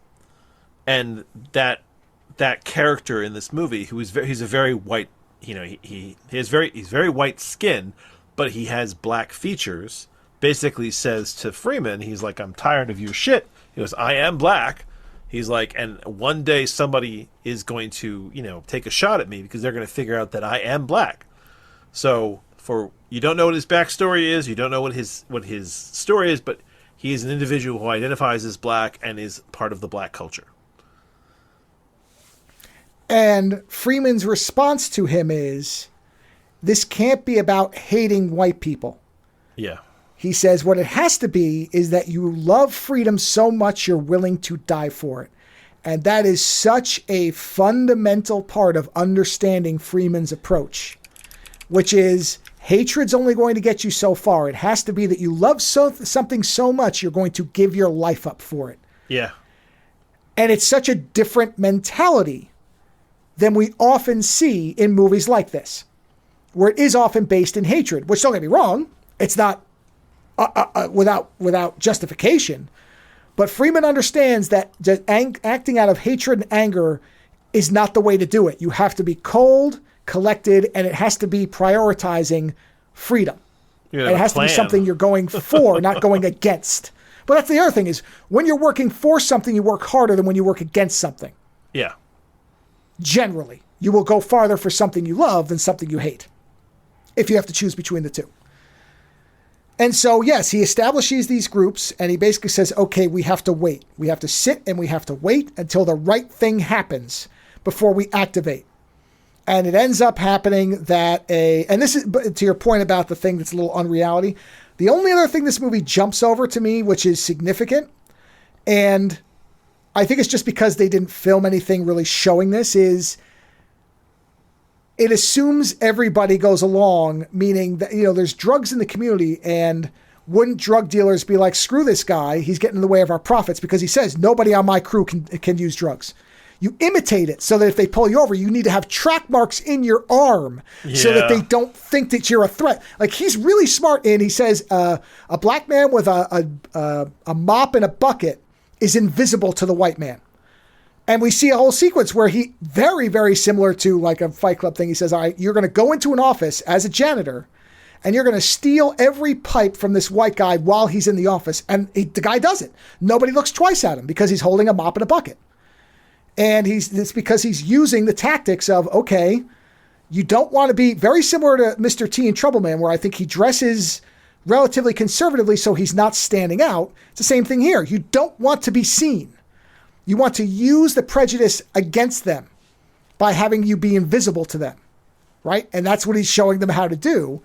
And then one of these young kids is shot by the cops. It starts a riot. And after the riot, when he realizes that, okay, this thing is, they can't contain it, he's like, okay, we're going to start. But as that's been going on, his ex, and I said to you, when she showed up and the one guy says to him, you just can't quit her, can you? I'm like, there's his weakness right there. It's going to be this woman. And sure enough, now the ending we'll talk about, but the woman. But here the thing is, nobody knows, by the way, that he is the head of this group. Like the thing is no. Once this riot starts, now they bring in the National Guard, and Freeman's group starts basically taking apart in a guerrilla fashion the troops coming in. He's directly fighting them and saying they take over a radio station at one point and can put their message out there. So now people are very aware. Okay. Before that, they rob a bank dressed as... he gets the lightest skinned people, puts them in nice suits, has their faces be seen, but they're in like hats and suits. Yeah. And as soon as they get in the van, they change into looking like people off the street. And so the radio, they hear the APB, and the APB is out for 6 Caucasians. But now, because of how they're dressed, even though they're lighter skinned, they're going to be the guy was complaining about being seen. To a cop, I look black no matter what the shade of my skin is. That now works for them because the cops are looking for 6 well-dressed white guys, and they're in a van, and they look like they're, going to a concert, like or whatever. They're in, the big colorful outfits with, I don't know what the name of the hats are. They're like the Rastafarian hats, but they don't look like anything like what people will remember that bank robbery being. Yeah. So he's using the optics that are in fact in normal life a negative as a positive. To circle us around, he's using the stereotypes against them. Exactly. He's using the stereotypical interpretations as a weapon. But then, as you say, the woman is against these tactics and there's a point where he gets very angry with her because he's saying, whose side are you on? And she then kind of puts together, well, wait a minute, is he the guy? And she thinks he is because of how he's talking. And she goes to a cop that he was hoping to make into a double agent. Who's an old friend. And unfortunately isn't able to do that. Old friend, who's the one who says, you just can't quit her. So that's what I mean. He points it out and says, I think it's him. And so the cop goes, confronts him. Now we're at the end of the movie. Now there's shit going. They're killing the National Guard's shown up. They're shooting the army, everybody. Yeah. And the thing is, before we get to the ending, we have to get into what's going on, which is the National Guard has shown up. The head of the National Guard, who's running all this, who very much comes off like the guy running ICE, who just got taken out of Minnesota. They put him in blackface and dose him with acid and send him strolling down the street. And shoot his ass. Yeah, and shoot his ass in front of his own people. They are basically fighting the U.S. government like a CIA guerrilla group would fight a government in another country. They're using the CIA's own tactics to the point of which that the CIA shows up and says, holy shit, this is a Russian operation. We need to find the Russian guy running this. And at no point do they sit and they go, this is being run by black people. No. It's a Russian destabilization technique. Has to be. Has to be. Because their black people could never get that organized. Their own racism blinds them. And there's a point where Freeman says, the reason we're going to do it this way is we have to force them to decide where they want to spend their resources, fighting a war here or fighting a war somewhere else. And when the book was written, it would have been post-Korea, but the movie's released in the midst of Vietnam. So really, the military and everybody is stretched too thin now. So he's like, we have to make it where they either decide to cooperate. They have to choose. Or they're going to stretch themselves to the point where they're going to start losing, which is what's happening. And so at the end of the movie, he comes back to his apartment and the cop is there and the cop pulls a gun on him and says, you're him. I know. You're the one running this. And at first, he's trying to convince him to come over. Because in college, they seem to be of the same type, but Freeman went one way and the cop actually, became the a cop. did seem to consider it for a moment. Yes. The cop probably, because there's a point where they're having, and I can't repeat any of this, but they're having a discussion in the car, which is worth, this movie's worth seeing. But where that Freeman's basically talking about, oh, you think a badge makes you not black. He's not using those terms, but that's what he said. Yeah. And he's like, you're just as delusional as anybody else. They don't care about you. You're just doing their job for them. You're the face that everybody's going to see and blame now, or something along those lines. And that seems to start to get through because there is an element of truth to it. Because he says at one point, he's like, everybody here knows you're not here to protect the people. You're here to protect the property. There was a moment in this movie, though, where I thought we were going to go off the rails, where the cops show up with dogs. Oh, yeah. And I thought he was going to shoot one of those dogs. And I had a moment where I was like, oh, what kind of movie is this going to be for Joe? Yeah. And then they didn't. That was bad. No. And that again builds you to think that maybe the cop will turn because he's recognizing that there are things that shouldn't be happening here, like the dogs. Because they seem to be on the point of getting everybody to calm down. And then they bring the dogs out, and the dogs are, hey, man, dogs being used by the cops where black folks are protesting, not good results in the past. So I can imagine that when this movie... Well, okay, so the cop... Yeah, so he's in the situation where the cop knows it's him, and he ends up grappling with him, and he gets shot, right? But it doesn't seem like it's a mortal wound, but he does kill Not as far as we could tell. Yeah. And he kills does the cop. kill who is his friend. At which point he calls his top three guys who show up at the apartment and see that he's killed his friend. And they're like, dude, you killed your friend. And Freeman says, he's like, yeah, I killed him because, he was going to stop me. It was a challenge to our freedom. He goes, now you guys understand how dedicated I really am to this. He's like, I didn't want to have to kill him, but this is more important than my friendship with him. And they take the body out. And the movie basically ends with Freeman activating all the groups they have created now in multiple cities. I think they have like 12. I think it was 8 or 12 groups. They said 8 cities. I remember the number. 8 cities, So you hear a news report, and it says a state of emergency has been declared in 8 locations. Yeah. And then you see Freeman, and he's looking out the window, and he's hearing gunfire and all the rest of us, and he has a drink, and he kind of tips his drink towards the window. And then the movie ends. And that's how it ends. So you really don't know what happens after that. Holy shit, what happens after this? Yeah. This is one of those movies which I'm where... very happy that that's how it ended. I know, but I could have watched another hour of this movie. In fact... Oh, look. This movie is actually very trim for what it's doing. I honestly would have watched this as a mini-series. Like, it's so fascinating. And honestly, when it came out, it must have just been incendiary to people. And the book, The Spook Who Sat by the Door, apparently there was a period of time where it was considered... subversive? No, not just that. They wanted, no, you said required reading for the it was required reading in the FBI. Yeah. And the fact that it's written by somebody who worked for intelligence overseas... gives it a kind of a sense of, okay, this guy does know what he's talking about. And I mean, I enjoyed the fuck out of this movie.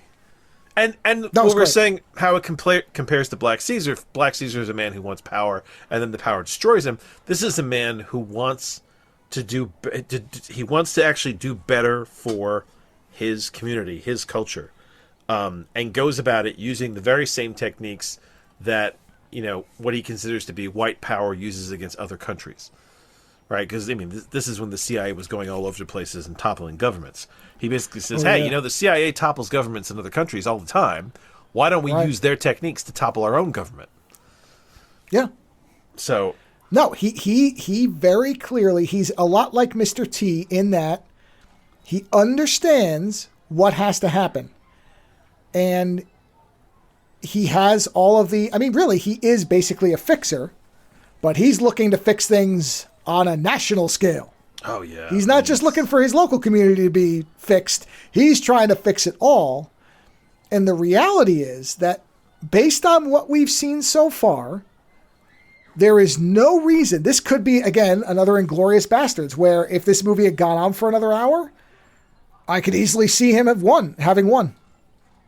He would have managed to do it. It was funny because afterwards I was thinking about this movie, and it made me think of that Cory Doctorow short story. There's one thing we forgot that's really important to how the success of this. There's a point where the head of the CIA is saying something about, well, can't we just round all the black people up? And the other guy says, well, the concentration, the internment camps. Can't we cordon off? Can't we? Yes. Can't we put them in camps? Yeah, put them in camps. And the guy says, yeah, you don't understand. Just from this disruption, everything in the city of Chicago has stopped. Yeah. Because they do all the hard work. They're the janitors. They're taking out the garbage. They're doing all the fundamental things. And I mean, man, oh man, there are parallels to right now is, well, all the people at the top can't do anything without the people underneath. And all the people doing the work underneath tend to be the people who have the shittiest deal. So we can't just round them up. And that's the key, I think, to this is if you mobilize everybody who is doing the actual work, you will bring the country to a halt. Look at COVID. Look at what happened. Just for, a couple of weeks and then, a year, whatever it was, where everything just started grinding to a halt. So there's no reason to think that we're the organizational discipline to hold. And of course, that's the magic part. If discipline holds, there's no reason this couldn't work. Well, apparently that would be fascinating. He wrote, so Greenlee, the guy who wrote the book and part of the screenplay, he later on wrote a screenplay based on Lysistrata. Do you know what Lysistrata is? Oh, yeah, I do. Yeah. Interesting. Yeah. So he wrote a screenplay. Read like. He wrote a screenplay, and Lysistrata, for those who don't, is about a bunch of Greek women who decide to no longer have sex with their husbands while the war continues. They want the war to come to an end. And so they withhold sex until the men essentially lose their fucking minds and stop the war.